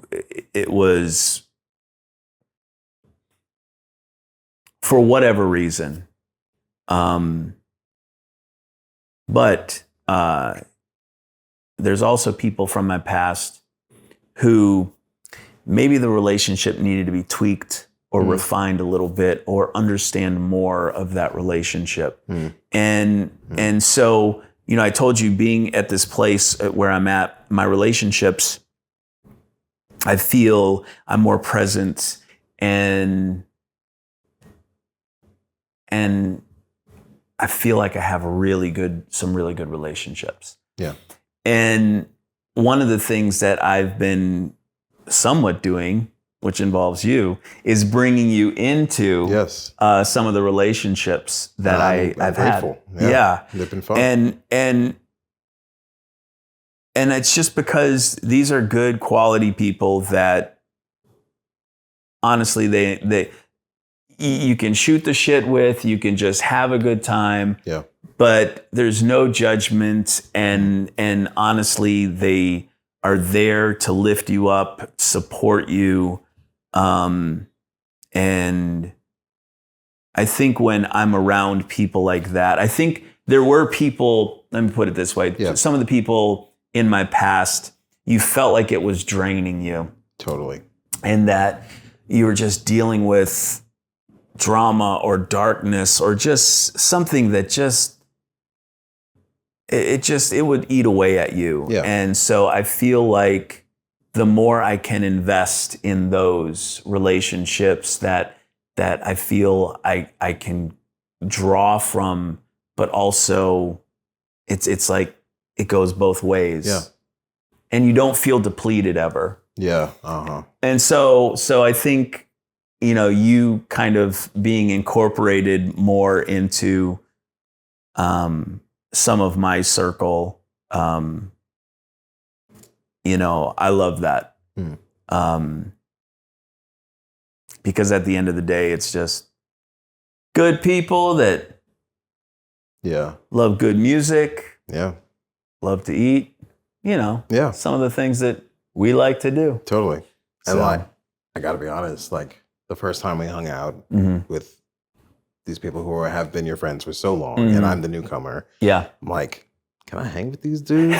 It's just like, do I have what it takes to step up to the plate? Because y'all like to get into the drinks. Yeah. I don't drink, not because anything weird about it. I just think it's all gross. Right. And nasty. It doesn't taste good. Right. So I'll be the designated driver. I'm like, can I hang? Yeah. If they're going hard and I'm just being me, being sober. And we had a great time. Oh, dude. Yeah. It was awesome. Because honestly, at the core of it, it's just guys being authentic and just connecting. And I can do that. And honestly, one of the guys is in his 60s. One of the guys is in his 50s. Yeah. I'm in my 40s. It's like, I think to you and I talking about how even though we're different places in life, it still is about that authentic connection and going through certain things and just being honest about it. And I think with all of these guys, I've seen them when they were, all of a sudden fired, or they were just, going through a divorce. Yeah. And I've seen them at their lowest vulnerable spots, and they've seen me that way as well. Yeah. But they were just there to make sure I'm all right, and just stay connected to me. Yeah. And I think very much so in our relationship, you and I, we've been able to do that, even with just like a check-in. Yeah. Hey, how's it going? That kind of thing. Yeah. Okay. So I wouldn't change anything. Yeah. All right. Maybe twice a month would be nice. We'll work on it. All right. Question 4. Okay. What matters the most to you right now?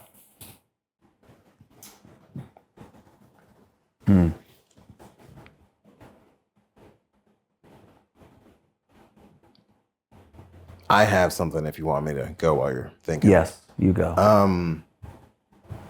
I mentioned it a little bit earlier, just in this week, thinking about signing the papers, and it's been a year already, recognizing that the grief is still there. I think not putting that under the rug is important to me right now. Just like, okay, that's still there. What's my body telling me? How do I need to process this? If there's anything specific, like, do I need to just like take tomorrow and like go outside into nature, maybe just find somewhere serene, just breathe for a little bit? Like, is my body trying to tell me something? Because like, I'm sure my body remembers the stress of a year ago and like the nervousness and feeling like, okay, what's next? And like, even for my last marriage anniversary, which passed, which obviously I wasn't married anymore, this past May, my body felt it before my brain did. And then like, I realized, like, oh crap, I didn't take time to listen and see what it was saying. So I don't want to do that again. So I want to be in tune, like, okay, this matters. Am I trying to tell myself something? If so, I need to give myself space and time and effort into figuring that out, and just chill or do some journaling, do some writing, or like whatever. Just paying attention to that matters to me right now. Yeah. I mean, similarly, I think just getting healthy. Sure. And a part of that is, what we talked about, relationships. My relationship with my kids is massive. Yeah.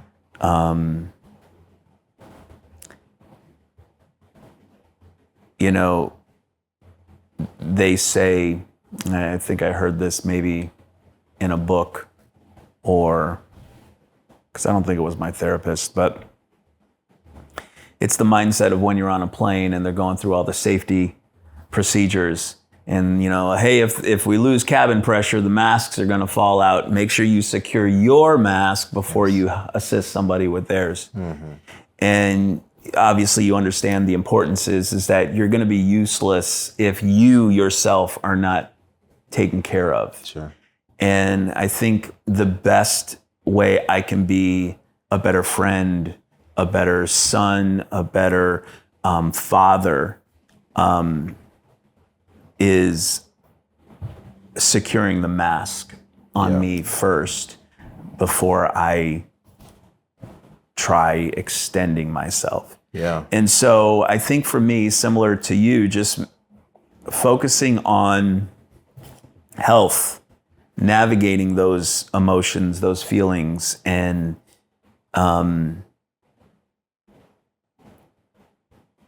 and building up that confidence, and that just,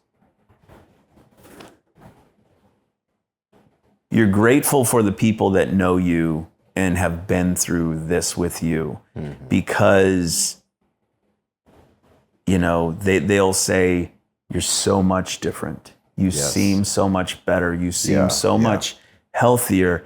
And to me, I love hearing that. The reason why I love hearing that is because similar to you, I can really get down on myself and go, I don't know, am I changing? Am I getting healthy? But then you see those types of things. It's like confirmation where you go, yeah.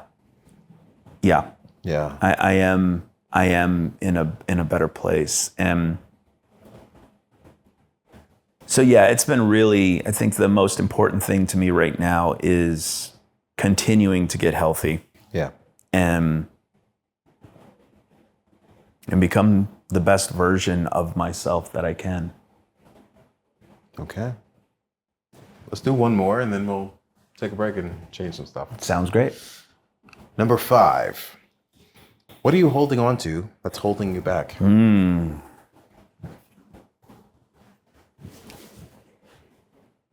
Fear. Insecurity, I guess. I don't even know if it's insecurity. What am I holding on to?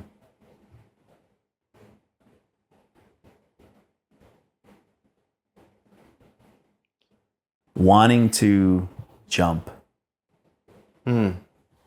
But there's the fear of the unknown.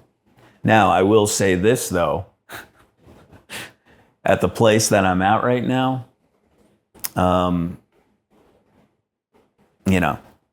as you can see, I am a big Bob Dylan fan. They might not be able to see. But I have Bob Dylan magazines. Yes, I have tour posters. I have a lot. We'll do some B-roll. We'll show you. Okay. But Bob Dylan, in like a Rolling Stone, he says, when you ain't got nothing, you got nothing to lose. Mm-hmm. You're invincible now. You have no secrets to conceal. And I think at this place in my life, I have not felt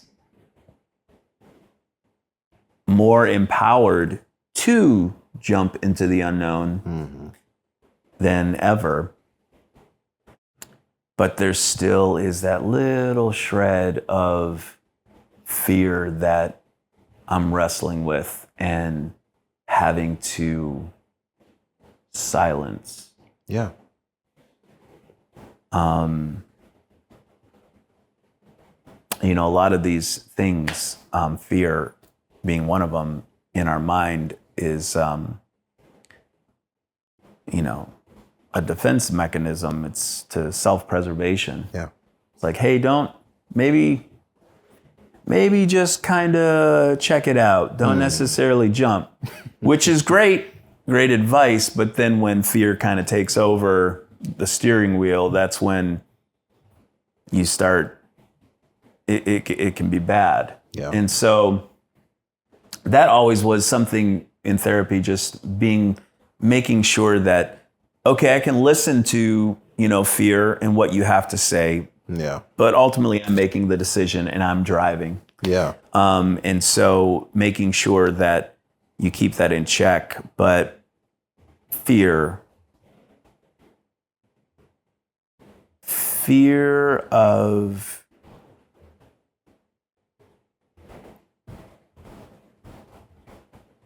taking a jump. I remember walking away from a toxic, abusive relationship that I needed to end. And I remember in that moment,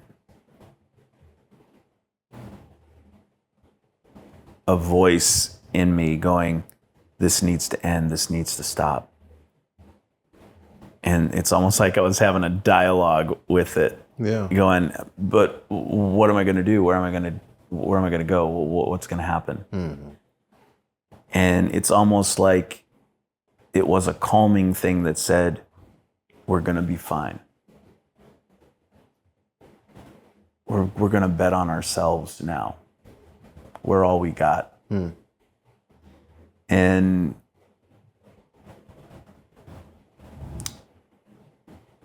that was a moment, I think, for me that really said, you're taking a jump here. Yeah. And it's going to hurt. And you don't know how this is going to end. Yeah. But it caused me to step out. So I think that there is fear, still creeps in every now and then. Yeah. Okay. Yeah. Yeah, let's take a break here. Sounds good. Yeah. We'll be right All right. back.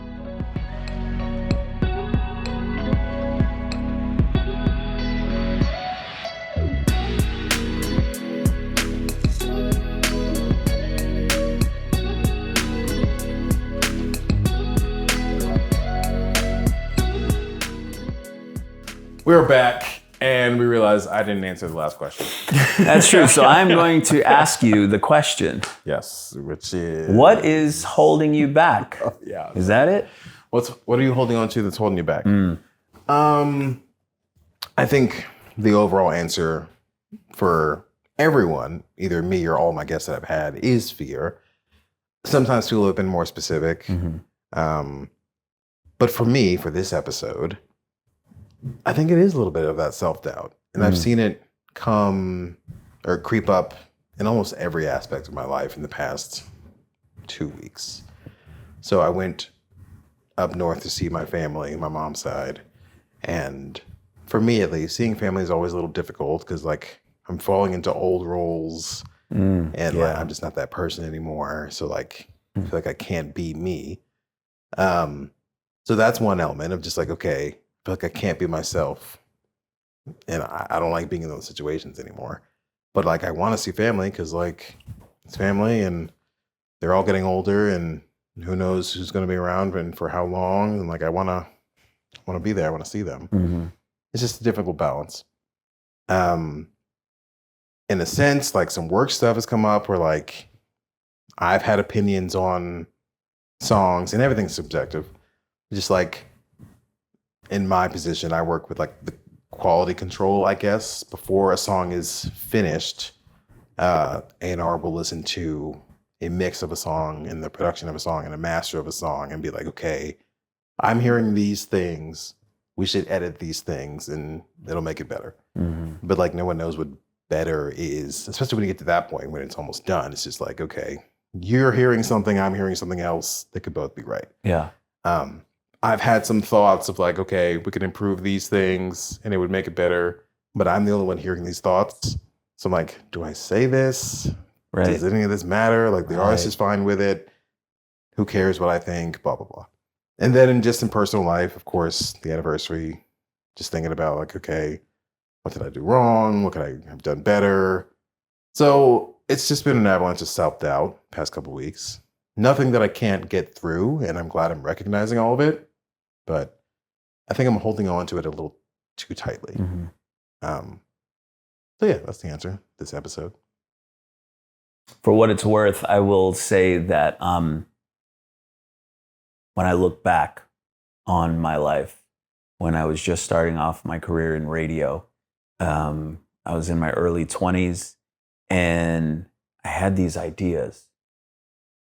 But I would express them to my management and things like that, people who were seasoned that had been in the business for a long time. Sure. And I thought to myself, you know what, maybe I don't know what I'm talking about. Maybe I don't have the experience. Again, a lot of that self-doubt. Only for years to go by, and I was doing a show that I wanted to do at the very beginning. Yeah. And do some of the things that I wanted to do.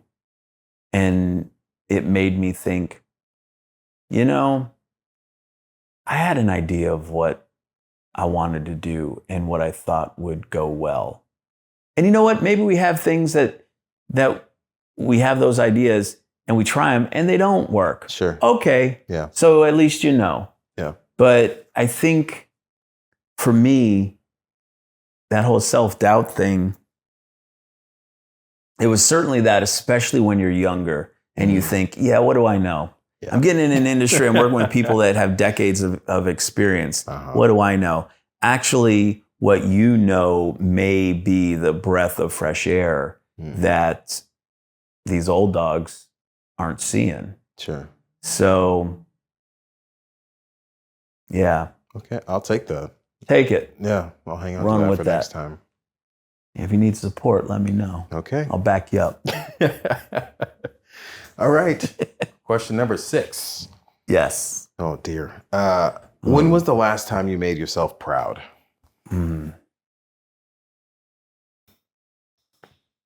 Ooh. Well, I'm having to focus on this a lot more since I'm focusing on myself.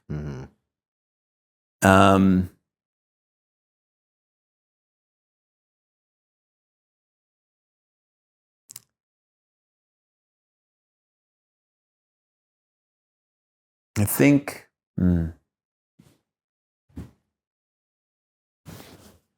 proud.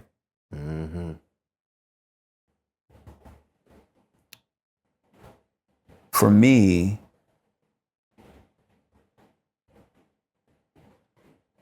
I mean, I don't know. I don't. Hopefully, this is a good enough answer. I'm proud of how far I've come over this last year, and really even in the last 6 months. Yeah. I am proud that I knew the foundation with my kids was strong. I remember with my, because I told you every so often, your friends say, you seem different, or you seem a certain way, and you take those as confirmation that, okay, things are moving and I am changing. I remember when I was in a situation, I really didn't have access to my kids and they weren't talking to me. And I remember telling my therapist, the foundation with my kids is strong.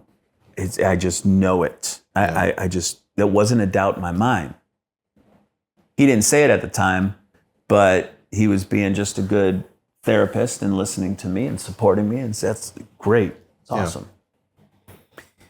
But then as time went on and I started to reestablish the relationship with my kids and how things were, there was a lot of moments where it was tear jerking and just emotional. Yeah. And I would share, some of these stories with my therapist of, hey, this past week, Mia and I had a conversation, and I would, kind of tell him, and I know he would kind of get a little misty-eyed. Yeah. And he told me, he goes, you always said that foundation with your kids is strong. He said, but I wanted to wait and see if it was just something you were saying or trying to tell yourself, or if this was something that was actually there. And he goes, the foundation is strong. Yeah. And so I think that when you go through a situation like divorce, you do have a lot of self-doubt. You question so many things and you don't know who you are anymore. Mm-hmm. So I'm proud that the things that I believed in and I'm glad that they have withstood so much of what has happened. Yeah. So I'm proud of how far I've come because I have come a long way. Yeah, I agree. You have. Man. What are you proud of? Yeah. I think it might be this week / right now. Like, it was just a long week, and I think I handled it well, but like, conceptually, I knew it'd be a good idea to do this show, this episode with you at this time, like in between both of our 1-year anniversaries. but it was just a difficult week. Like I had last week off. So like always coming back from a week off is difficult because like you're kind of doing double duty on all the stuff you missed. So it was exhausting. Like I was out a bit. So like pretty emotionally spent. And I just came from a thing. Yeah, you're right. Right before this. And I was just like, it would just be so much easier to call it all off. Mm-hmm. Yeah. But I was like, you know what? We might capture something and that'll live forever. And I'll be proud of that. Yeah. So I'm glad I stuck with our plan. Yeah. And I'm glad we're doing this right now because I think it's been great so far. Yep. And yeah, I'm proud of myself for sticking with it. I have found in this year, there were moments where I scheduled to do something or go somewhere. And at the last minute, I thought, I can just stay home. Yeah. But I've forced myself. One of the things I've wanted to do is make myself uncomfortable, because that is kind of stepping out into the unknown. Yeah. And so I do a lot of things now that put me in those positions to just be a little uncomfortable. Yeah. And every time I've kind of followed through and just said, no, I'm going to do this. I said I was going to do it. I'm going to go here. I'm going to do that. Yeah. And I always am glad I did. Good for you. Because it feels like I learned something or something happens. Yeah. I think it's so easy for us to fall back into comfort. Yeah. And to just go, nah, I'm just going to hang out here. Mm-hmm. And it takes that little effort. Yeah. It's the risk where you find, the reward. And so just stepping out. So being more mindful of that has been certainly something. So I know what you mean. I did record an episode on what would have been my 6-year wedding anniversary this past year. And boy, that was a bad idea. Like, I think maybe the episode was good. I don't know. It's by the time this comes out, it's not out now, but by the time this is out, it will have come out. It should be the second episode that drops.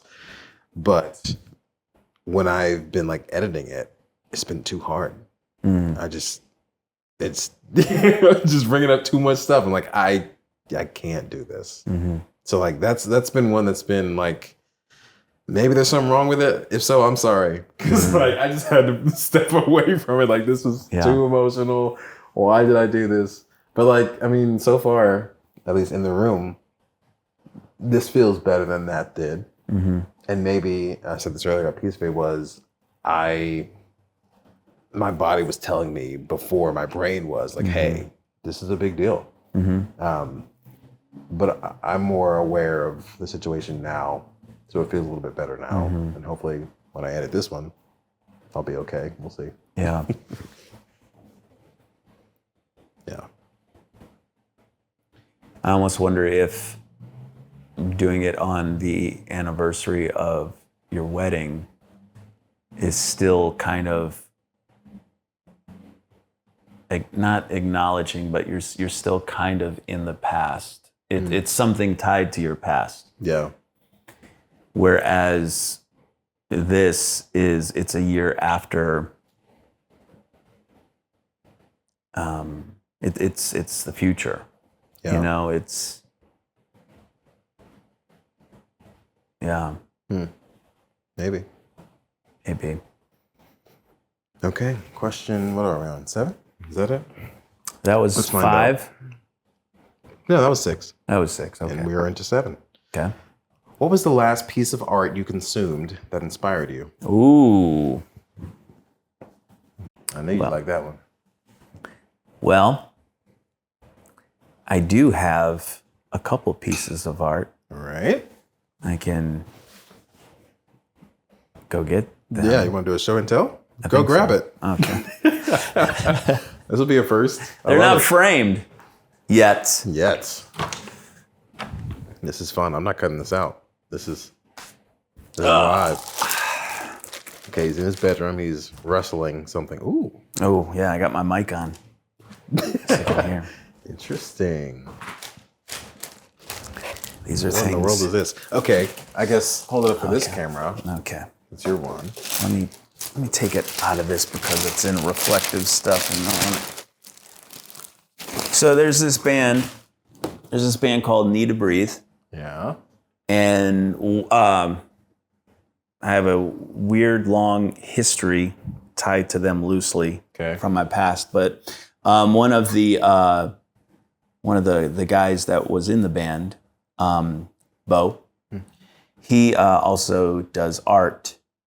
And I looked at some of his pieces, and this one in particular, I got from him, and obviously it's a horse running out from just the darkness. Mm-hmm. And for him, this was him coming out of, I don't know if it was addiction or abuse, something like that, something that was holding him back. And the horse finally leaving the darkness in the past and coming out into the open. And it really kind of spoke to me, the fact that there is this darkness, there is our past, there is the things we struggled with and the things that just held us back, and being able to finally just get loose of that. And so for me, that meant a lot to me. And then he had another piece that I really kind of liked, is that according to him, the color orange means change. Huh, okay. And he had this piece, again, none of these are framed, but he had this piece of horses again, with orange sun in the sky. But for me, this represents obviously a change, a new life, and this is me and my 2 kids. Aww. And if probably can't see, but it's one continuous line that connects the horses that he used. This is nuts. And so for me, I think that was also meaningful, that, you know, the 3 horses aren't separate, they're tied together. And so for me, those are a couple pieces that I've always appreciated, his music, and but also just some of the art that he put together that just kind of spoke to me. Yeah. And so it speaks to me. And I think, you know, you look at music and you look at art and things, and obviously you can break things down, but I think when you see things that speak to you, or hear things, songs that speak to you, I mean, that becomes, you know, we talk about this just being fans of music. A song you've heard 100 times, you're going through something and you hear that song and you hear it completely different than you have before. Yeah. And so I mean, those 2 things have really stood out to me and have meant a lot to me. Yeah. So I'm in the process of getting those things framed. I should have gone first. Because mine's not going to be nearly as impressive as all this was. It's not about being impressive. It's about being authentic. It's about what is moving you. That's awesome. I love that. Yeah. My answer for this episode is a new album that came out maybe about a month ago from this local Nashville artist named Motherly Jet. Okay. I saw them perform live maybe about a year and a half ago. They were opening for another artist, and I just remember being so captivatingly strange. Like very like 80s inspired, like synth wave. And the guy's vocal is very strange sounds like a negative, like avant-garde, I guess. It's just different. And the music that they had out previously was more like alternative rock stuff. This is definitely more synth 80s alternative inspired stuff, and it just speaks to me right now. It's just so interesting. Yeah. And two songs in particular, one called Kiss Somebody and the one that immediately follows it, Tequila and Lime. They just work so well together. And like there's just some really pretty piano stuff on Tequila and Lime. And it's kind of like not necessarily a reprise, but just like the other side of Kiss Somebody. The softer side, maybe like The Morning After. And I think it's so creative and fun and different. And it just hit me at the right time. So I've been listening to that record for the past like couple of weeks. Just like when I don't know what to listen to, I'm throwing that on. Yeah. Like, oh man, this is so cool and fun and different and strange. And I'm like, what do I do with this energy? Right. Yeah. So yeah, it's just been super inspiring lately. Lately talking about, reconnecting with our younger selves and things. One thing that I have certainly rediscovered was just my love for live music. Same. And to your point of what can I do with this energy? Like there's times I'll be driving down the road to work and I'm listening to something on the speakers and I'm going, I need to go to a live show, but not just a live show. I need to go to a show that has energy. Yeah. And just because I just want to get this out. And yeah, it's embracing that part of me that I've kind of put on a shelf. Yeah. For so long. Yeah. But yet I realize now how much it served me to enjoy live music and get that stuff out, Yeah. Okay. Let's move on. Let's move on to number 8. Yes, sir. Who do you know personally that inspires you to be better?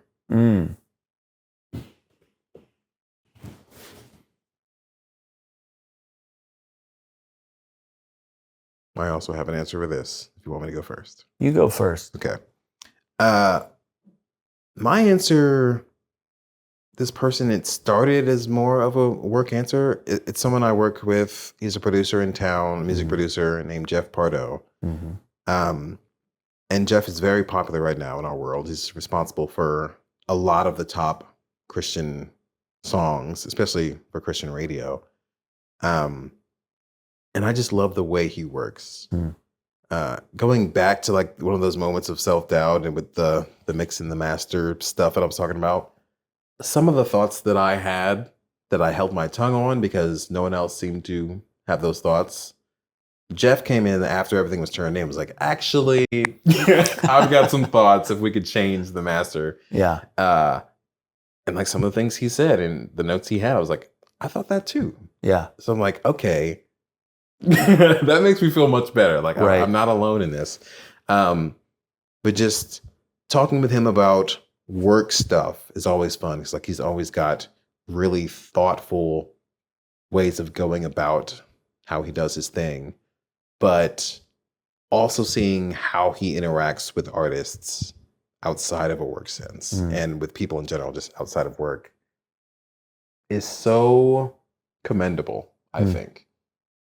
He actually, at least from the outside looking in, he seems like he cares about people in the process and why he's doing what he's doing. And I want people to say that about me. Like, we're not doing the same thing, but like if people can say like, oh, Stephen really cares about what he's doing, that's a win, baby. Yeah. So like, I love Jeff's approach. We're going to hang out at some point next month. And I want to care about stuff like he does. Yeah. Yeah.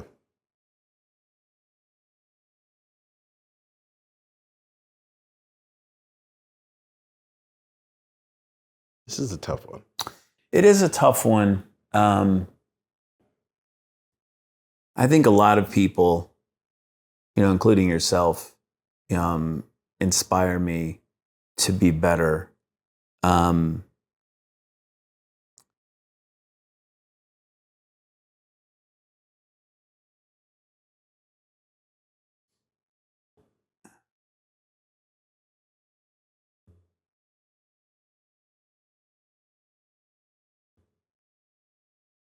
Obviously, we've talked about how this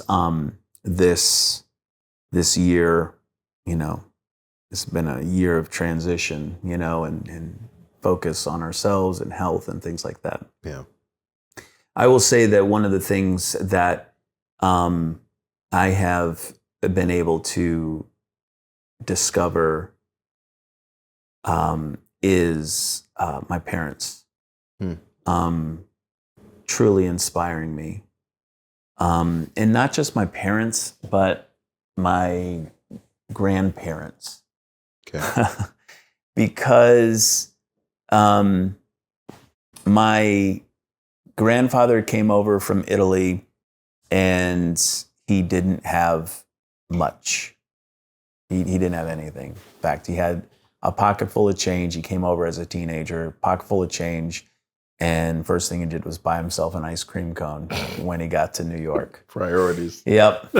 And it's great. But these are people who I think I look at it now as it's inspiring. People who didn't know, talk about stepping into the unknown. Yeah. Leaving all you knew behind and coming here and making a life for yourself. And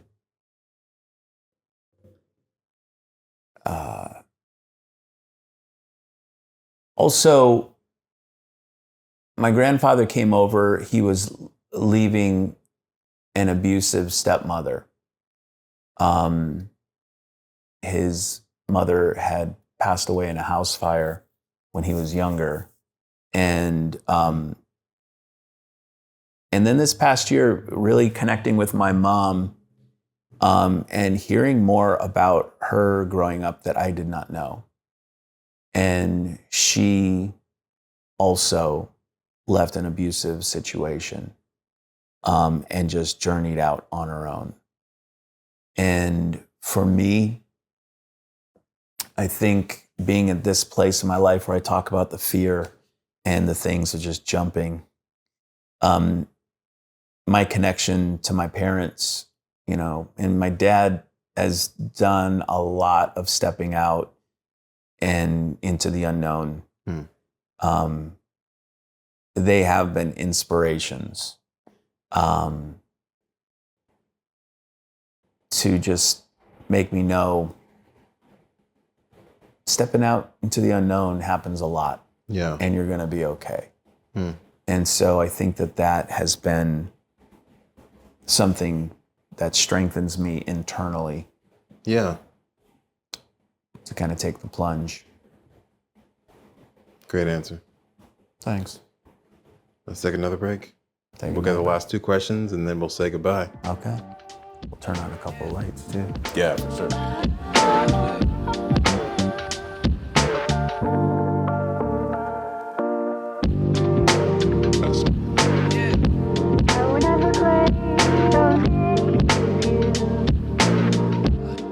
How's my hair look? Is it looking okay? Looks good to me. I don't know. You're like, I don't know. That's good. All right, great. It'll do. Yeah, look at all this light. Jesus. So much light, and all the people out there are like, what's going on in there? All right, here we go.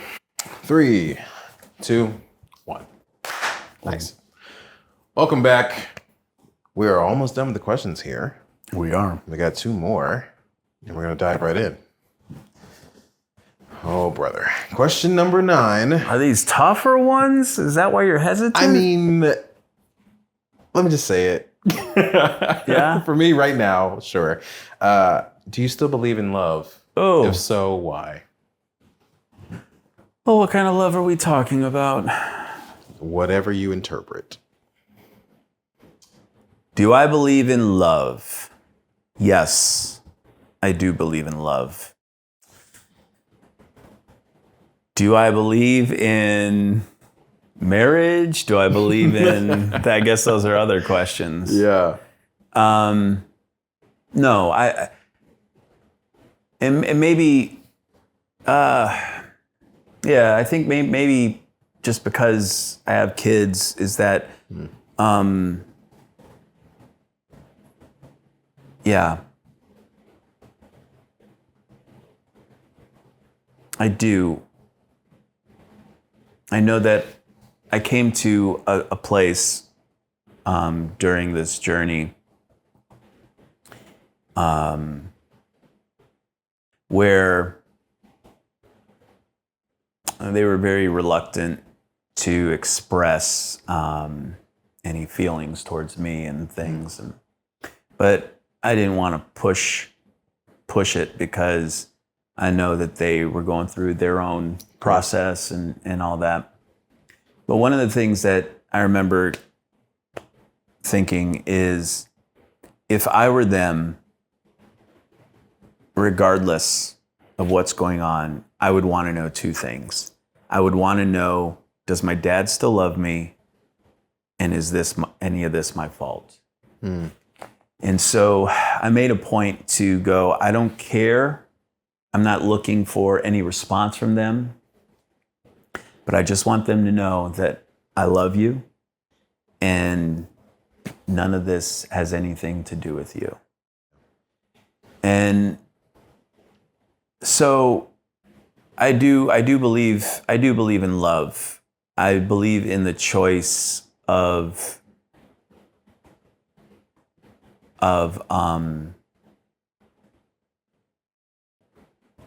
connecting with somebody and just developing that relationship. Mm-hmm. I mean, are you talking romantic love? Are you talking about just? I love pizza too. Pizza's good. Same. Can't stop loving that. Yeah. I wanted to leave it up to interpretation. Yeah. I have yet to say no to this question, but it has been harder at times to say yes. I think one time my answer was, I don't know. Mm-hmm. And right now, with this week being what it is, this past couple of weeks, I guess, the answer is a mild yes. Mm-hmm. I believe in it. And I think I am thinking mainly romantically. Mm-hmm. I just spent a week with family, and I came home thinking, maybe they do care about me. Mm. And like, I haven't felt that all the time. So that's an improvement, I think. I don't have a significant other in my life that I say, yeah, I love you, that I want to share my life with you. And that's okay. But would I say that I love myself right now? Let me think about it. I think I would. Yeah. Mm-hmm. Again, apparently not that confidently. But like, it's a mild yes. Yeah. So the answer is yeah for this episode. I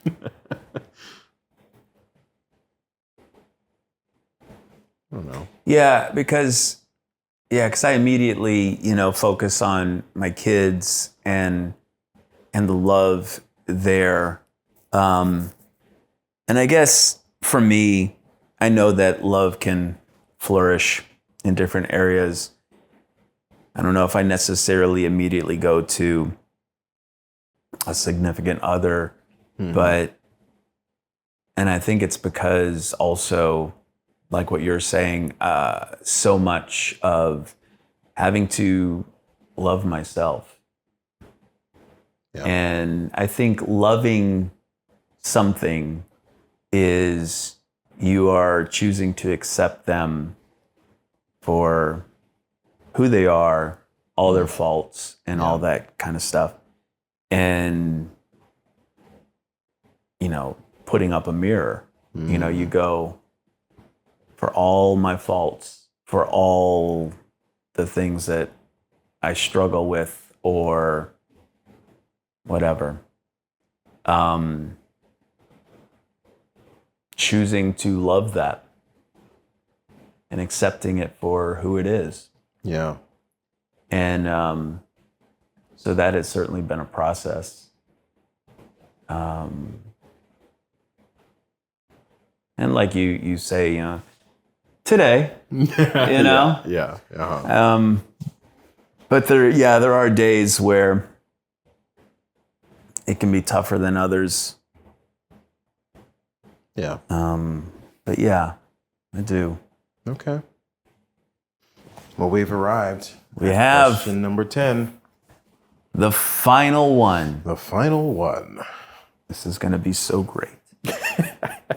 Number 10. What do you want to be remembered for?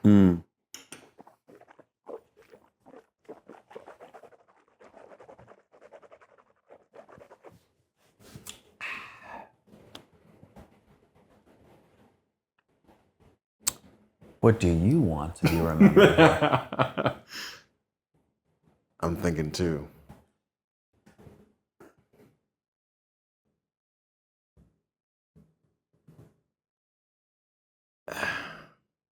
I think this is the first time that I thought, do I want to be remembered? I feel like I will be whether I want to or not, but do I want to be? I don't know if I do. But regardless of whether you want to or not, Exactly. what will you be remembered for? What do you want, right? Want? What do you want to be remembered for? Oh. Do I want to be? Oh, what do you want? Do I want to be remembered for? So it's gonna be something. What do you want it to be? I don't freaking know, man. Well, I'll bring it right back around to kind of where it all started. Is I enjoy making that connection.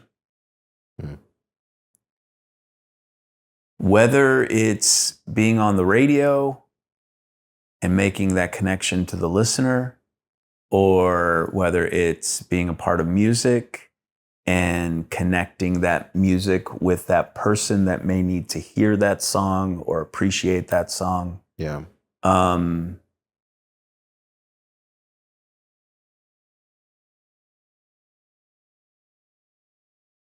We've loosely talked about this even here, setting things up, where I say, with what I've been through, being able to, like, a close friend of mine is going through a divorce now. Being able to connect in an authentic way, maybe that's what it is. Is that I think I would want to be remembered that anybody that I connected with, regardless, that there was a genuine, authentic connection that was at the core of it.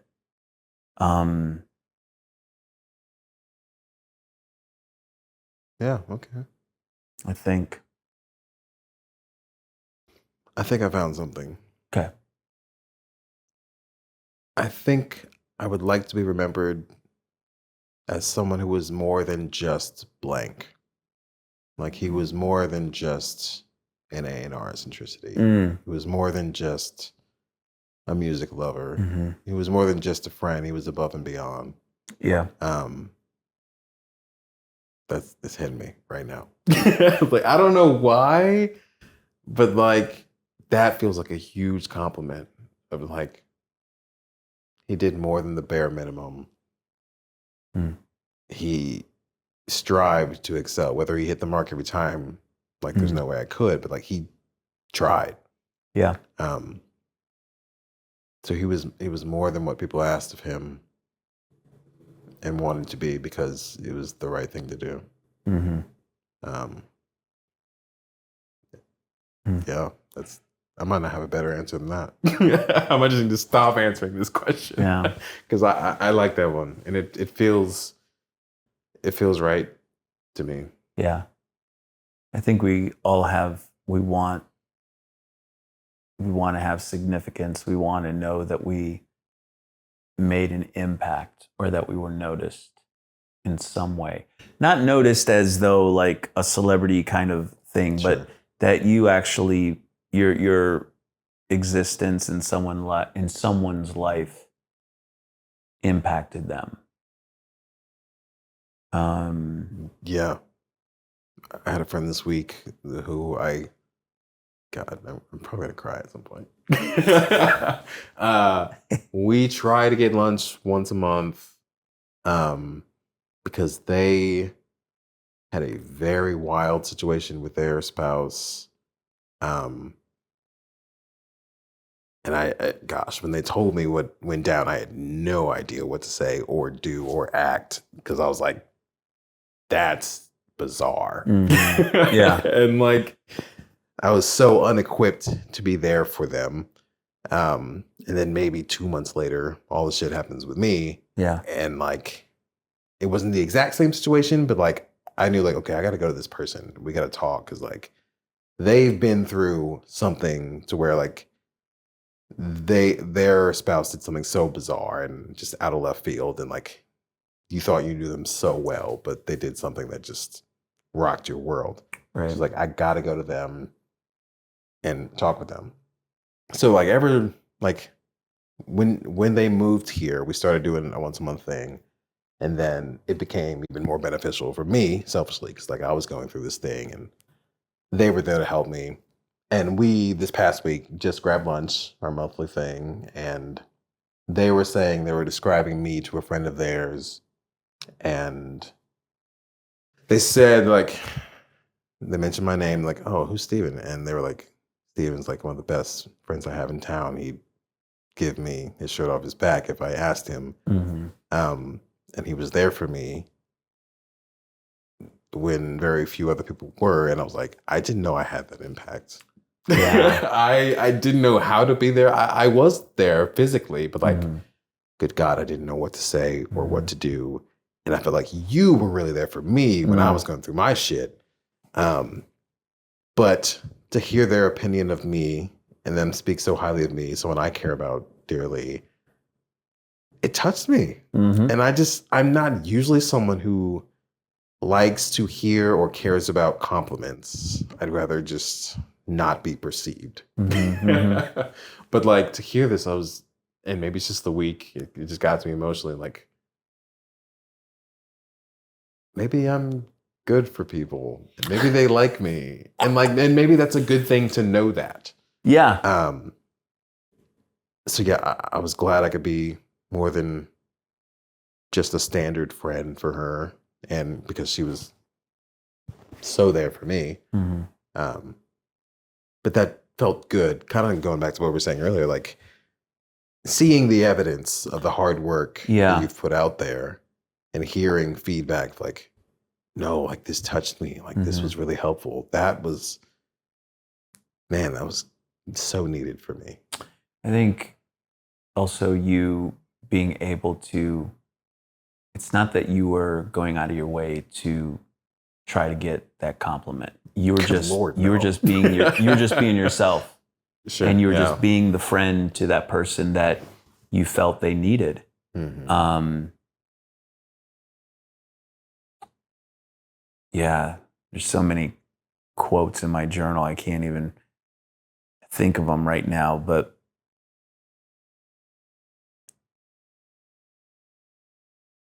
you know, there was some quote about being,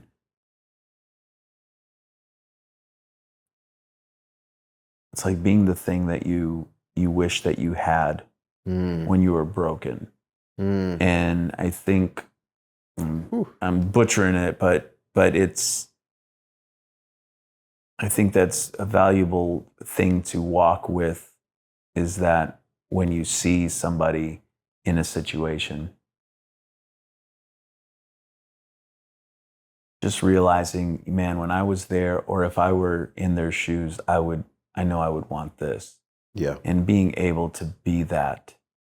And I think it's so much gratifying too, knowing that you just were there, and whatever you did impacted that person. Mm-hmm. And you go, wow, I was just being a friend. Yeah. I think it's gratifying just knowing that, okay, you just being there just naturally is helping people. Mm-hmm. It's not like you have to turn it on. You know what I mean? Yeah. It's just there. But I think it's that authentic connection. Yeah. The people that we're connected with, that that we care about. I think our bodies and our minds don't view it as work or extra work or anything more that we're having to put into it. You're just doing it because you want to. Yeah. Because you care about that person. Yeah, that's a valuable thing to be able to see and hear from other people. Yeah. Well, we did it. Are there bonus questions? Unless you have any. No. We got through 10. We'll say a quick goodbye and we'll come back in a second. We'll get it clean. So we'll be right back. Don't worry about it.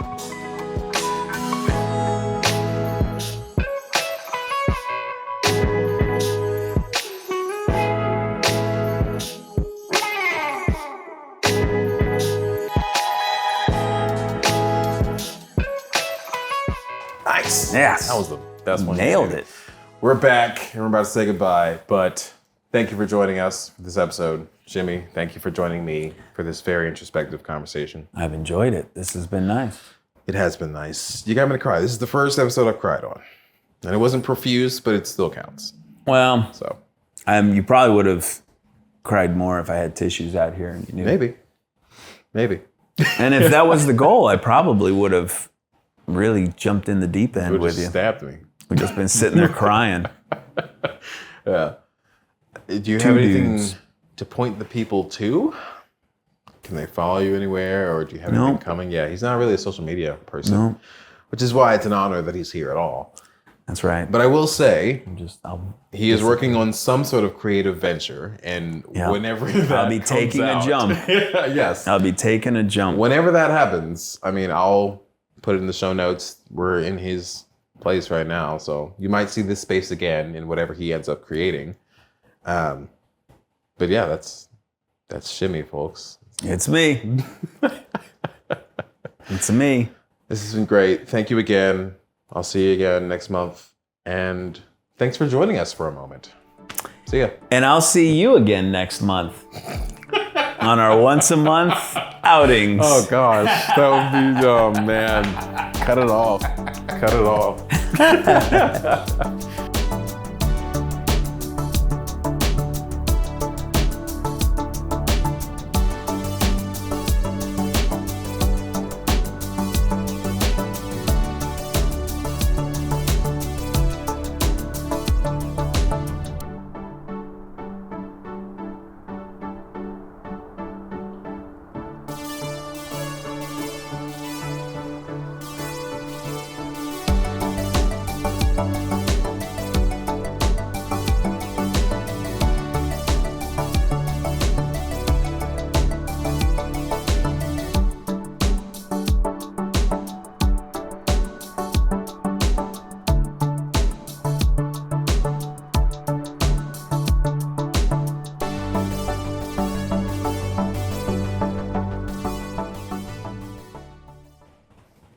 In Yeah, 10 baby. seconds. We nailed that. Knock that shit out.